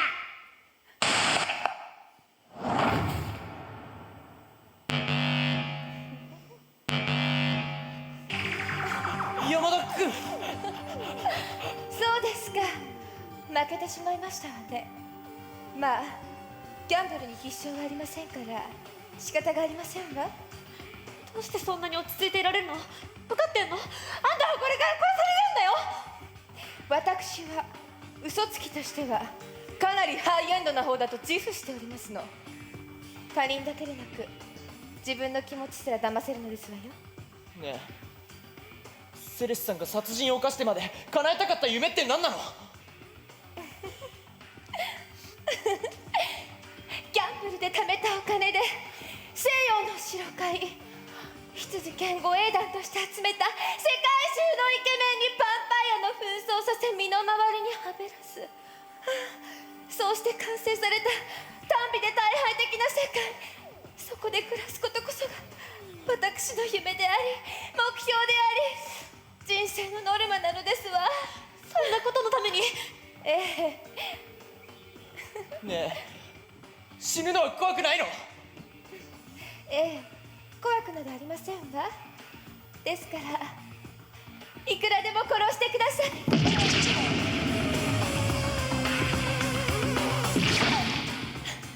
皆さん来世でお会いしましょう。嫌だ嫌だ嫌だ。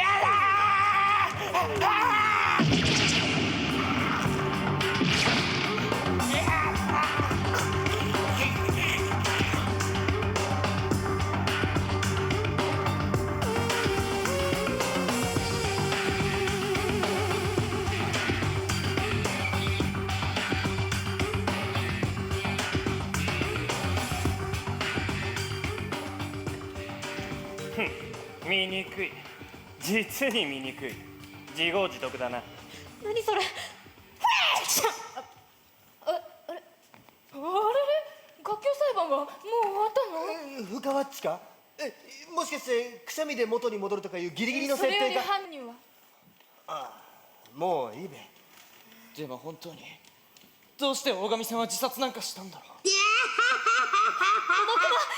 ってんだよ。手紙？貸して。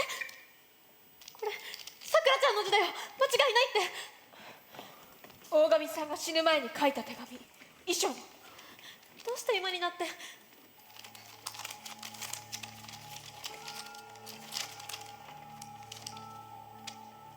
皆に伝えておかねばならぬことがある。我は黒幕の内通者だった。黒幕は我が道場を人質に取ることで我に手先となるよう命じてきたのだ。黒幕が我に命じたのは殺人を犯せという命令だった。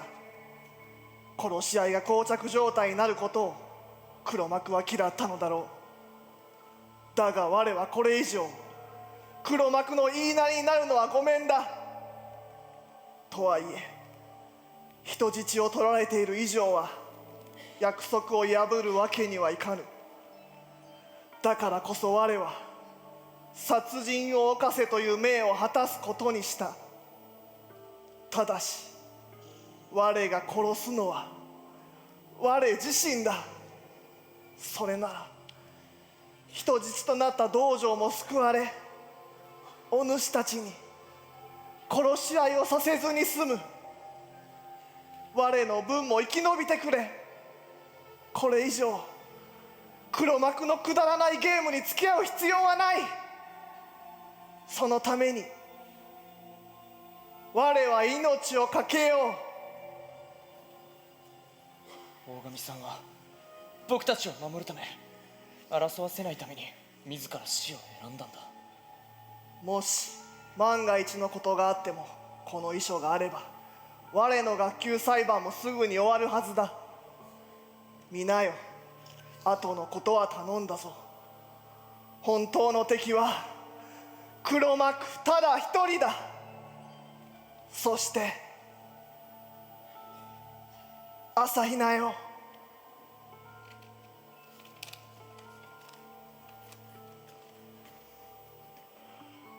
我の分まで仲間と共に生き延びるのだぞ。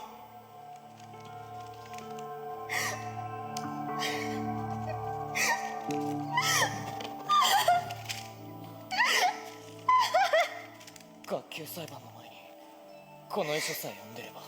どうやらモノクマが隠していたみたいで。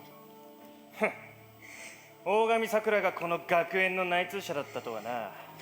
だが自殺を選ぶことで黒幕を裏切った。黒幕に一矢報いたというわけか。まったくゲームが興ざめになったな。おめえまだそんなこと言ってんのか。俺にとってこの殺し合いはゲームだ。だがそのゲームが興ざめになった以上、俺のやるべきことは一つだけだ。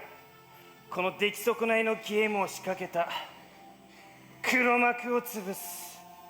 トガミック、勘違いするなよ。俺は甘っちょろいセンチメンタリズムに動かされたわけじゃないからな。そうだよ。僕たちは憎しみ合う敵同士なんかじゃなくて、協力すべき仲間同士なんだよ。そうよ。私たちは力を合わせてこの学園の黒幕に立ち向かわなければならない。そのための武器があるの。武器？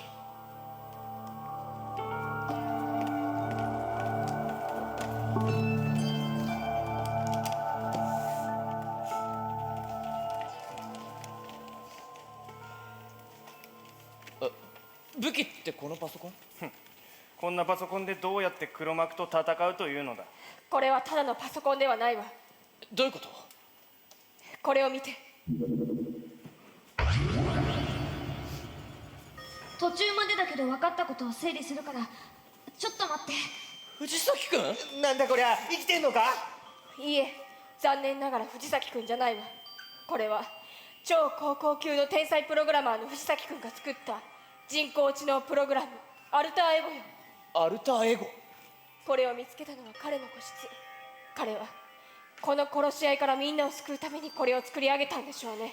この短期間でここまでのものを。さすがは超高校級のプログラマーだな。プログラミングの際にインプットしたのが彼自身の顔や声や知能だったからこうなったみたい。そういえば藤崎千尋はどこに行ったの？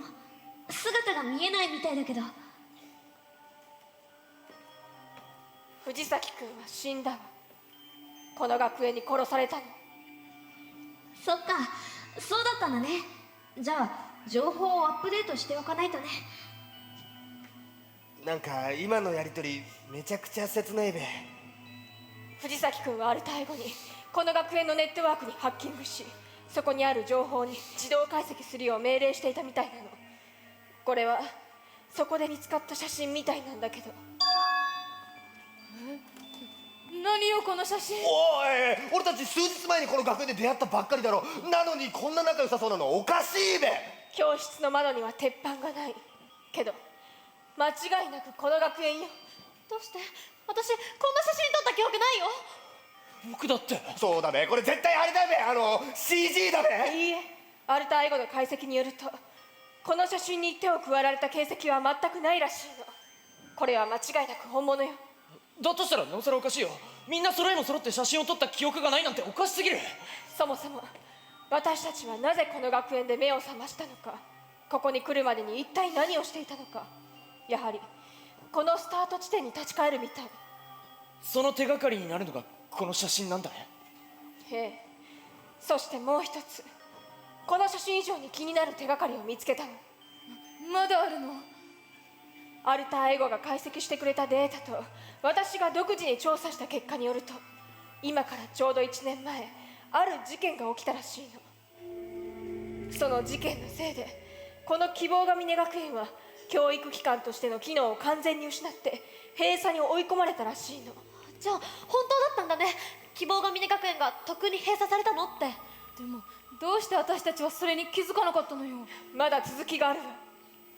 希望が峰学園が閉鎖された直後に、当時の学園長の指揮のもと、ある独自の計画が実行されたみたいなの。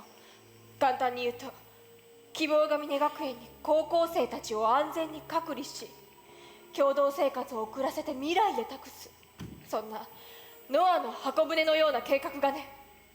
僕たちは箱舟に乗ったノア。学園長が黒幕で間違いないな。それは違うわ。どうして言い切れる？私もようやく自分の才能を思い出すことができた。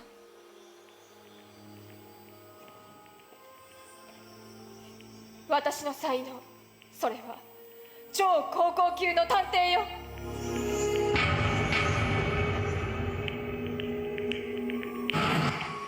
探偵？キリゲンちゃん探偵なの？ええ、私だけはその記憶さえ意図的に消されてしまったみたい。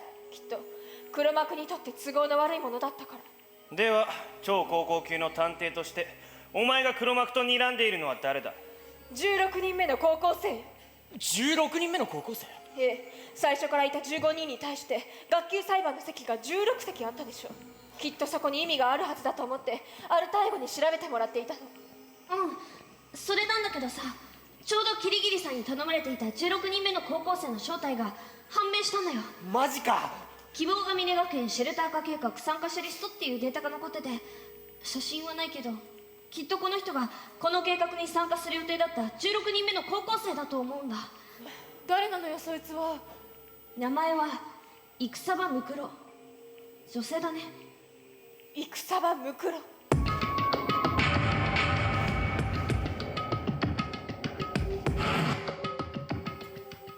幼少の頃からミリタリーに特別な興味を抱き始め、傭兵部隊フェンリルに入隊。過酷な戦場を巡ったにもかかわらず、常に傷一つ負うことなく帰国してくる強者。軍人ってそんなのあり？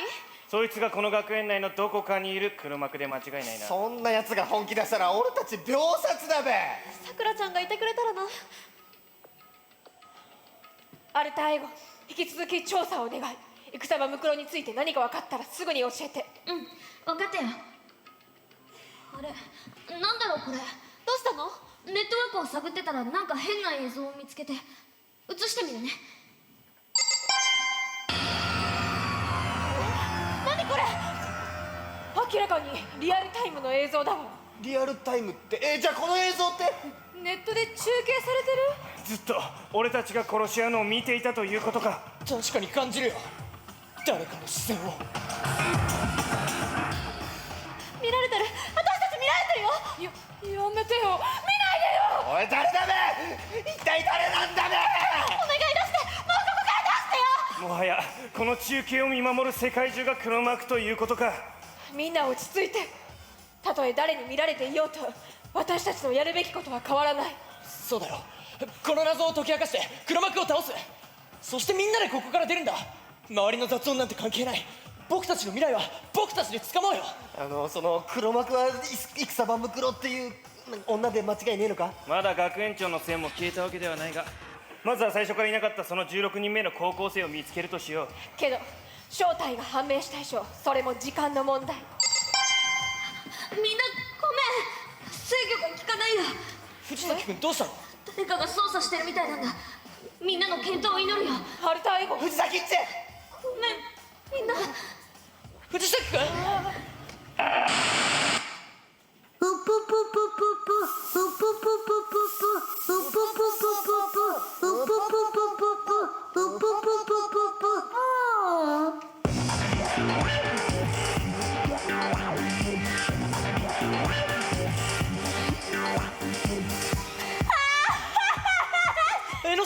江ノ島純子。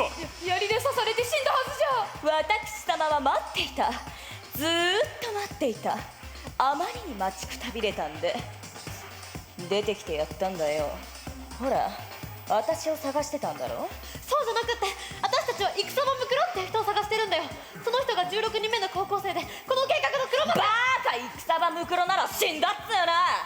つうか江ノ島っちさっきからなんだべ、キャラコロコロ変わりすぎじゃねえか。ああ、ごめんごめん。なんだか久しぶりの人前だからさ、どういうキャラだったか自分も忘れちゃって。つうか絶望的に飽きっぽいんだ。だから自分のキャラにすら飽きちまうんだよ。おい、さっきの言葉はどういう意味だ。戦場ムクロが死んだだと。あなたたちはそれを見たはずですよ。もしかして。つまり入れ替わっていたんですよ、最初から。あなた方の目の前で槍に貫かれて死んだ江ノ島純子は私の双子の姉である戦場ムクロだったんです。入れ替わった双子？よくある設定なんだよ。だから今更言うのも恥ずかしいんだけどさ、つまり私とムクロは双子の関係にあるんだ。体力自慢の姉という設定が戦場ムクロ、可愛くて天才でしかも妹という設定が私、本物の江ノ島純子ちゃん俺ら姉妹揃って超高校級の絶望の絶望シスターでし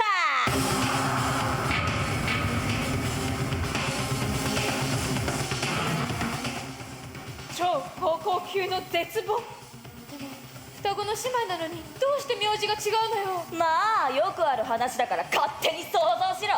それが正解でいいぜ。でもあなたはどうして戦場ムクロを殺したの？双子の姉妹なんでしょ。それに仲間なんでしょ。それには海より深い事情があるんだ。嘘だよねはあ？今回の計画において殺し合い学園生活を裏でコントロールする役目は必須でした。モノクマの操作やあなた方の見張り、いわゆる黒幕の役目ですね。ですが私の計算上、戦場ムクロではその責務を果たすのは不可能でした。なぜなら彼女は残念なお姉ちゃんだからです。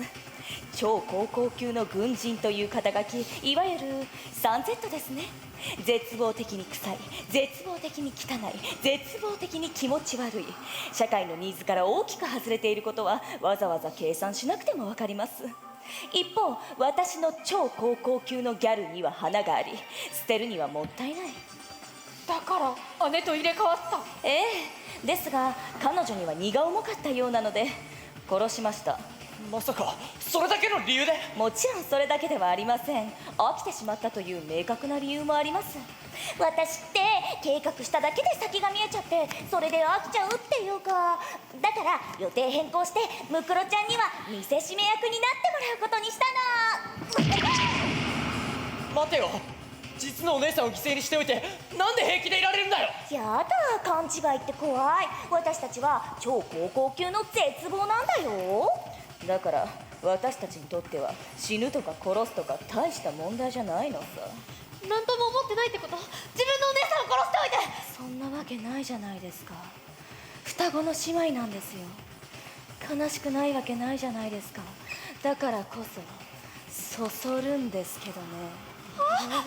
大好きなお姉ちゃんを自分の手で殺すなんて絶望的ですよね。超をつけたくなるほど超絶望的ですよね。超絶望的。まだもっとですね。超絶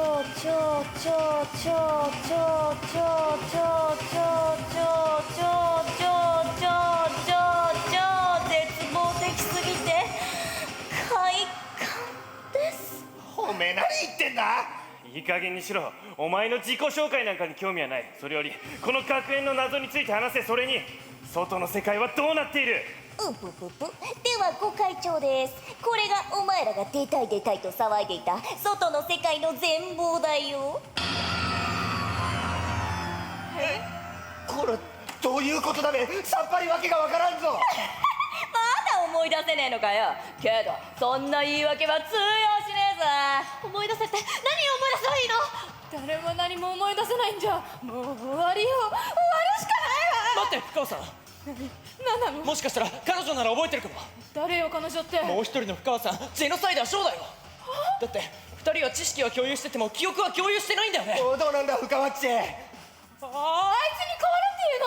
いや絶対変われ。実は家庭的な殺人鬼ね。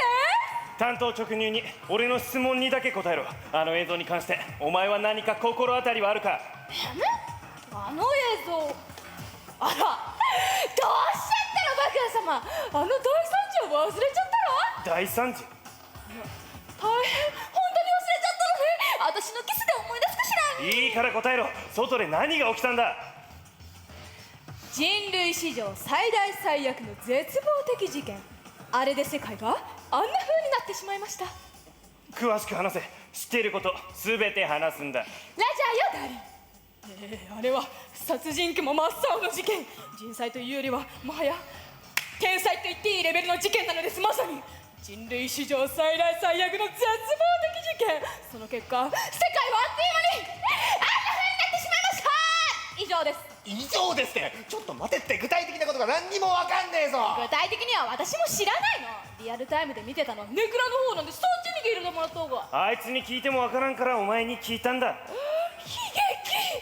劇。白夜様の期待に応えられなかった。これって悲劇だわ。まあ何が起きたかなんてこの際問題じゃないだろう。つまり世界は終わったんだ。重要なのはそれだけだよ。くだらん。馬鹿げている。じゃあさ、馬鹿げた話ついでにもう一つ馬鹿げた話を教えてあげるよ。戸上くんの支えでもある戸上財閥についての話だよ。なんだと？思った通り食いついてくれましたね。疲れた OL がケーキバイキングに食いつくように食いついてくれましたね。ねえねえ、どう思う？戸上家はどうなっちゃったんだと思う？やるわね、大正解よ。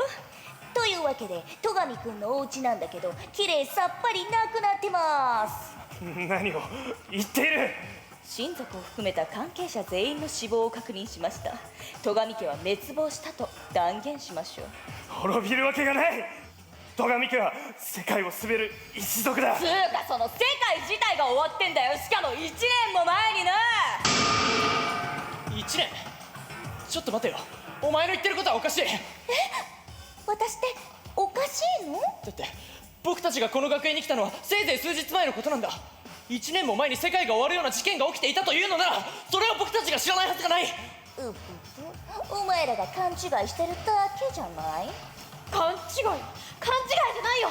私たちがここに来たのはついこの間なんだよ。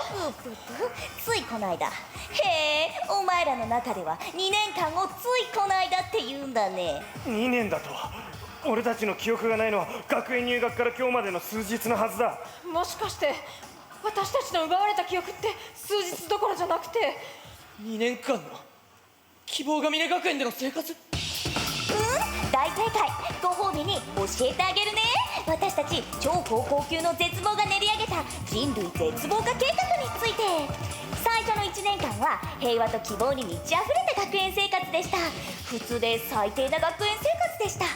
みんなはそれを満喫してほんと青春してたんだよ。ですがそれも長くは続きませんでした。あなた方が入学した1年後にあっけなく平和は終わりを告げたのです。そして希望が峰学園の生徒たちはほぼ全滅したのです。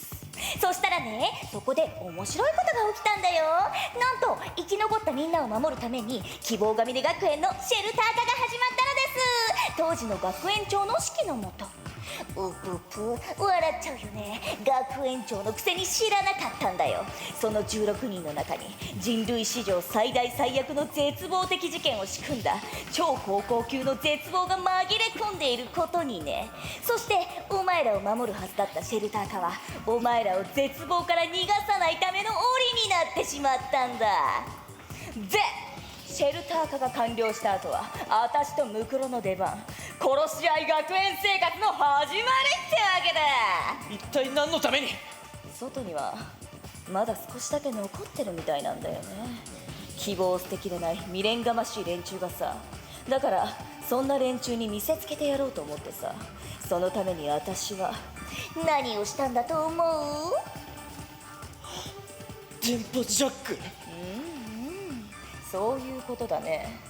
希望の象徴である希望が峰学園の殺し合いを世界中に見せつけることこそが人類絶望化計画のクライマックスなんだよ。みんなね。ほんとめちゃくちゃだよ。うぷぷ、テレビの力、ウェブの力ってすごいっすね。ちなみにお前らを助けようとする連中が放送中に何度か押し寄せてきましたが、おいおい、来てたべ片付けが。肛門に設置した重火器によってきれいに排除しておきました。排除だと？あなた方のおかげです。この上なく未練がましい連中に最後の絶望である死を与えることができました。僕たちを利用したのか。でもそのおかげでみんなは生きるチャンスをもらえたんだし、ギブアンドテイクってやつだと思います。ふざけんな、どこがだよ。でどう？これがあなたたちが欲しがっていた真実なのよ。どう？絶望したでしょ。謎が解けて絶望したでしょ。ほらね、真実が希望に満ちているとは限らないんだよ。笑えねえわ。もうわかんねえけどよ、おめえがすげえのは十分すぎるほど分かったからよ。だから頼むよ、頼むから助けてくれよ。葉隠君、何でもするから助けてくれって。なるほど、それが人間の命乞いね。さすがの私様も初めて見るほどの無様さだわ。でもね、僕に命乞いは通じないんだよ。僕はただ純粋に絶望を求めているだけなんだ。そこには一切の理由がないんだよ。理由がないから対策もできない、対策も理解もできない理不尽さ、それが超高校級の絶望なんだよ。ちょっと待てよ。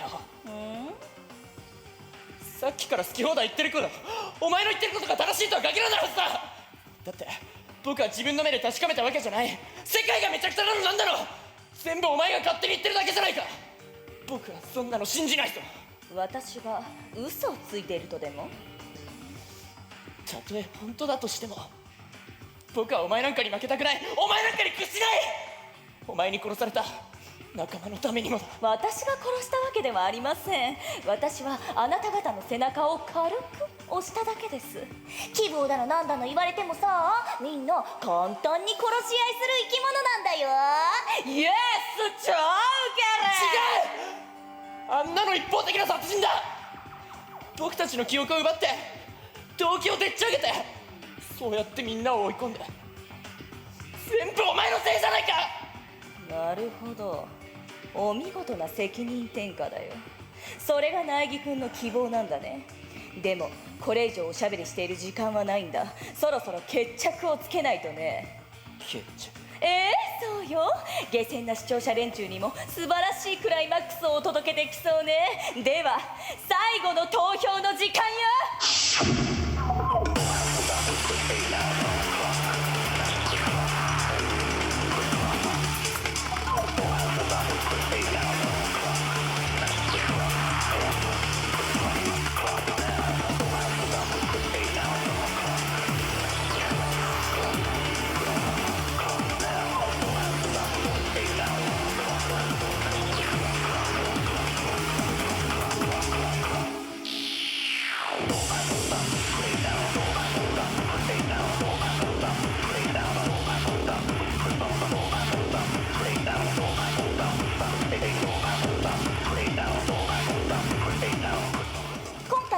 最後の学級裁判なのでルール自体も変更するよ。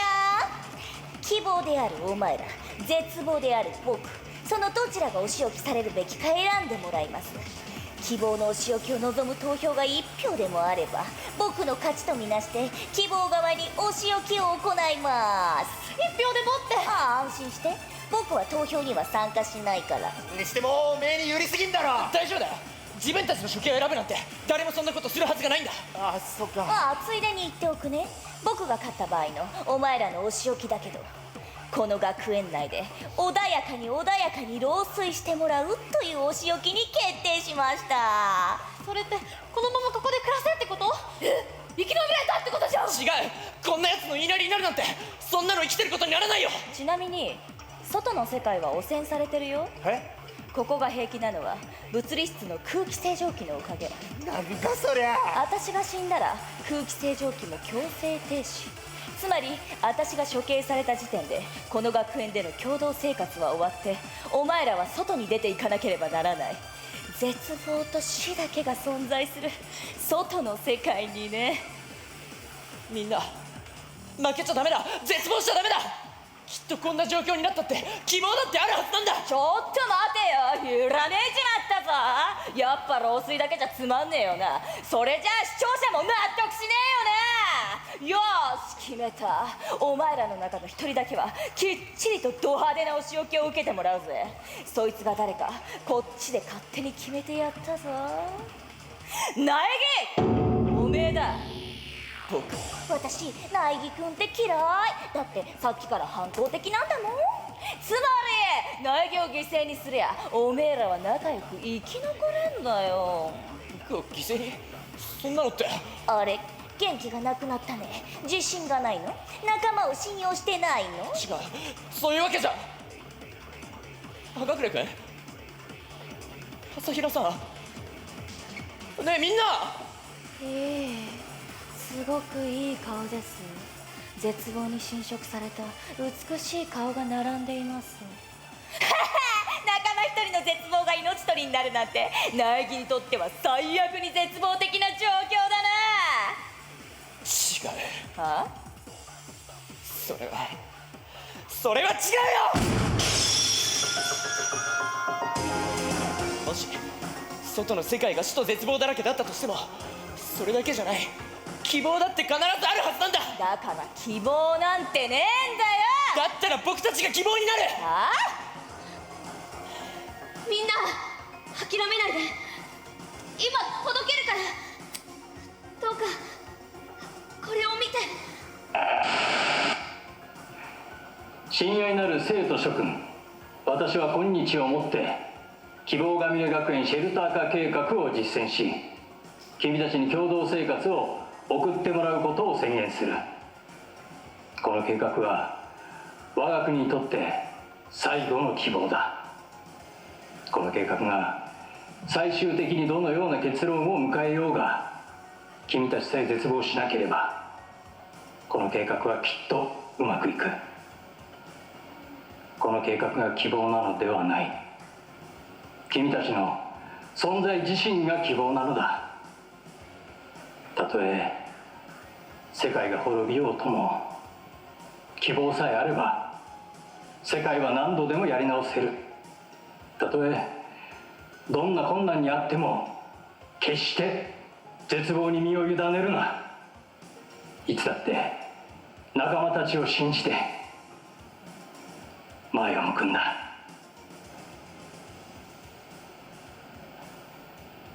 京子、迷惑をかけてすまない。来たるべき今日この日のために私は人生の全てをかけてきた。父親としては失格だったかもしれないが、私は京子、いつだって君だけを見ていた。お前を愛していた。京子、君は私の希望だ。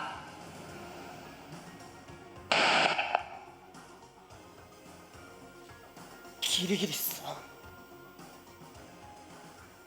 ん、思い出したわ。あれは私の父よ。記憶が戻ってきたことで前より父のことを鮮明に思い出してる。学園長としてこの学園を開いたことを知って、私はいても立ってもいられなくなった。そう、私は父に会いたくてこの学園に入ったの。父に少しでも近づきたくて。学園長は希望が峰学園をシェルター化することで僕たちに未来を託したんだよ。僕たちはこの学園から未来へ託されたノアの箱舟なんだ。そう、希望は僕たちの中にあるんだよ。僕たち一人一人が希望なんだよ。ああ、つまんないの。最後まで強情なんだからさ。まあいいや、じゃあさっさと終わらせよっか。最後の投票、そこで全てが終わりだよ。お前の臭い希望もお前自身もな。みんな絶望なんかしない。誰もお前なんかに負けない。ねえ、絶望しながら生きていくなんて、そんなの生きてることにならないよ。でもね、イッチ、俺怖えよ。俺さ、やっぱ怖えよ。俺の占いでもここから出ない方がいいって。しっかりしろよ、はかくれ君。占いとかじゃなくてさ、君自身が何をしたいかじゃないの。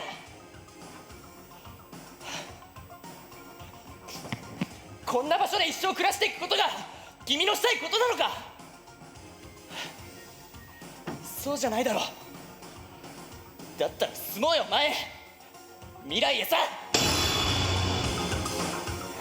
そうだね、俺こんなとこで生きていくの嫌だね。もっと前に進みたいね。未来は自分たちで変えればいいんだもんな。うん、そうだ。だから俺はやっぱこっから出たいべ。朝比奈さん、僕たちはただ生き残ればいいってわけじゃないと思う。さくらちゃんならこんな時なんて言うかな。大神さんならきっとくじけない、前へと進むはずだよ。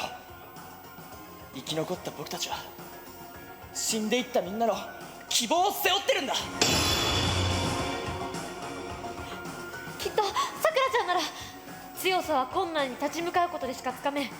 ならば我はあえて茨の道を進もうとか言いそうじゃない？よし、決めたよ。何言われたって私はもう決めた。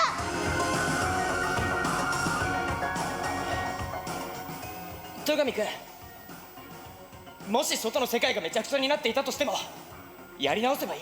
何度だってやり直せばいい。なくしたものは取り返せばいいんだよ。何事にも屈しない戸上家次期当主戸上白夜がこんなところで負けを認めるわけがないだろう。まさかお前ごときが俺を励まそうなどと考えているんじゃないだろうな。戸上君、バカバカしい。俺は最初から絶望に屈するつもりなどない。だが勘違いするなよ。俺はお前がどうなろうと知ったことではない。俺はただ自分の言葉に責任を持つだけだ。黒幕を潰すという言葉はな。やーん、ダーリン素敵。ついていきます。意外と家庭的な殺人鬼がどこまでも。キリギリさん、あんたまで死ぬの？死にたいの？お父さんはあんたに生き延びてほしいと願ってたんでしょ？それを無駄にするの？それは違うよ。お父さんは、学園長は絶望に屈せずに僕らに未来を託したんだ。その未来がこんな場所にあるはずがない。キリギリさんにならそれがわかるはずだよ。私は生き別れた父のことをほとんど何も知らない。だから私には父の思いなんてわからないけど、きっと私の父なら苗木君を見捨ててここに残れなんてそんなこと言うはずがない。キリギリさん、それにね、苗木君、あなたは運なんかでこの学園に来たんじゃないと思うの。あなたがこの学園に来たのにはもっと別の理由があったのよ。超高校級の絶望を打ち破ろうとするあなたは、最後まで諦めずに絶望に立ち向かおうとするあなたは、超高校級の希望、そう呼べるんじゃないかしら。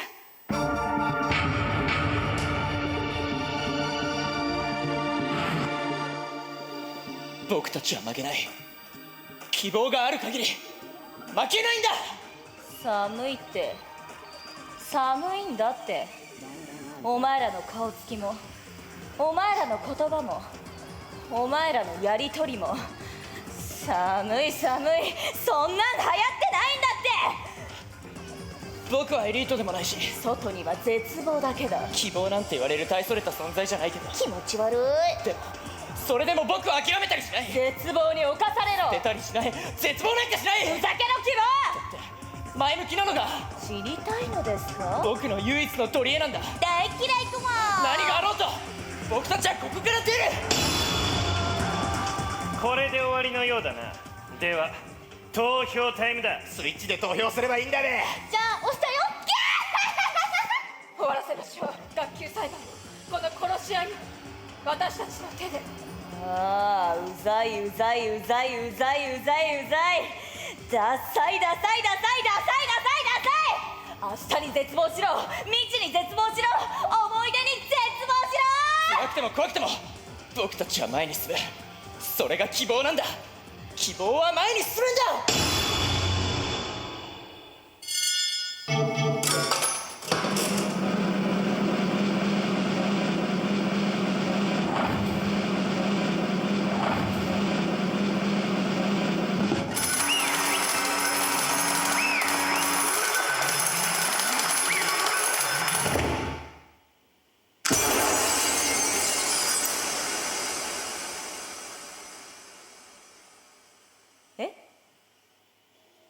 何これ、負けた私が。そんな。江ノ島純子、あなたの負けよ。そんなのって認めねえつもりか。さすがの超高校級の絶望も自分を襲う絶望には弱いようだ。そんなのって最高じゃない。は？これが絶望なのね。2年も前からこの学園に乗り込み、綿密な計画を練り上げていって、実の姉まで殺したっていうのに、それなのに最後の最後の最後で失敗するなんて超絶望だわ。これ以上ないほどの超絶望的に幸せだわ。何言ってんだよ。だってそろそろお仕置きの時間でしょ。待てよ、僕たちは別にお前に死んでもらおうなんて。やめてやめてやめてやめて。ちょっと待ってよ。さっきから言ってるじゃない。私は生きることに希望なんて持ってないの。むしろ人生で一度しか味わえない死の絶望をこれから楽しもうとしてるんだから、邪魔しないでよ。うぷぷぷぷ。ああ、素敵だわ。これが死の絶望なのね。世界中をこの素晴らしい絶望に染め上げたかった。じゃあ始めるよ。最後にふさわしいスペシャルなお仕置きでは張り切っていきましょう。お仕置きタイム。それは違うよ。望んで死んだんじゃお仕置きにはならない。君にとっては生きていくことがお仕置きだよ。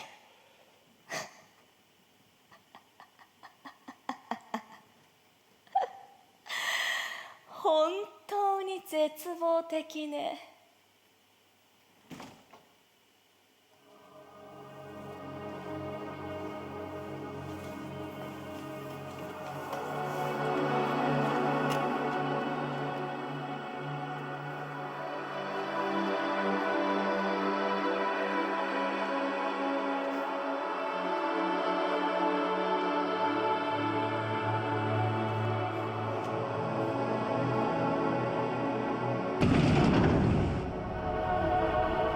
学園のロックが外れたみたいね。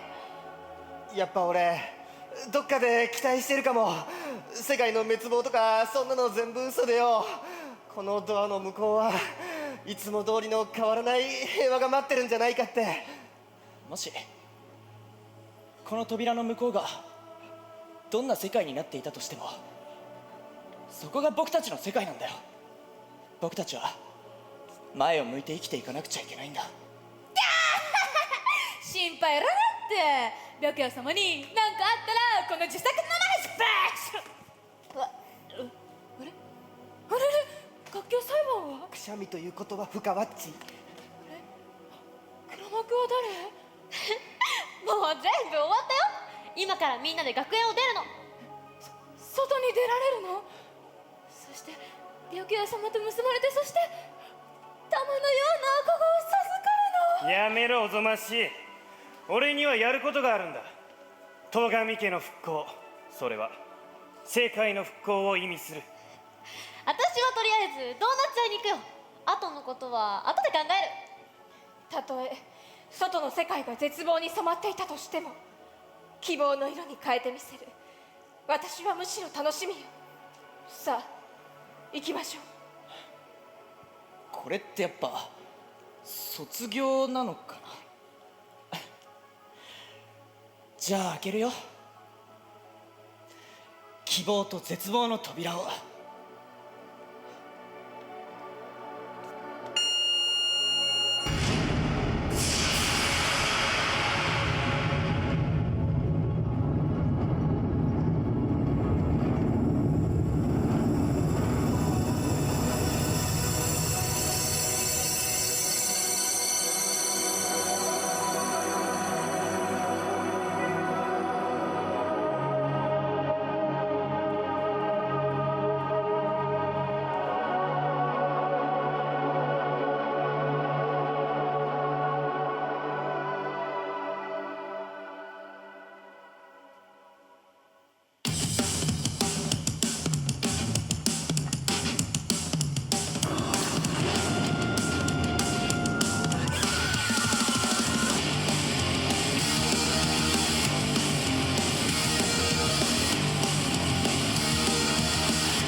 本日はご来場いただき誠にありがとうございました。ありがとうございました。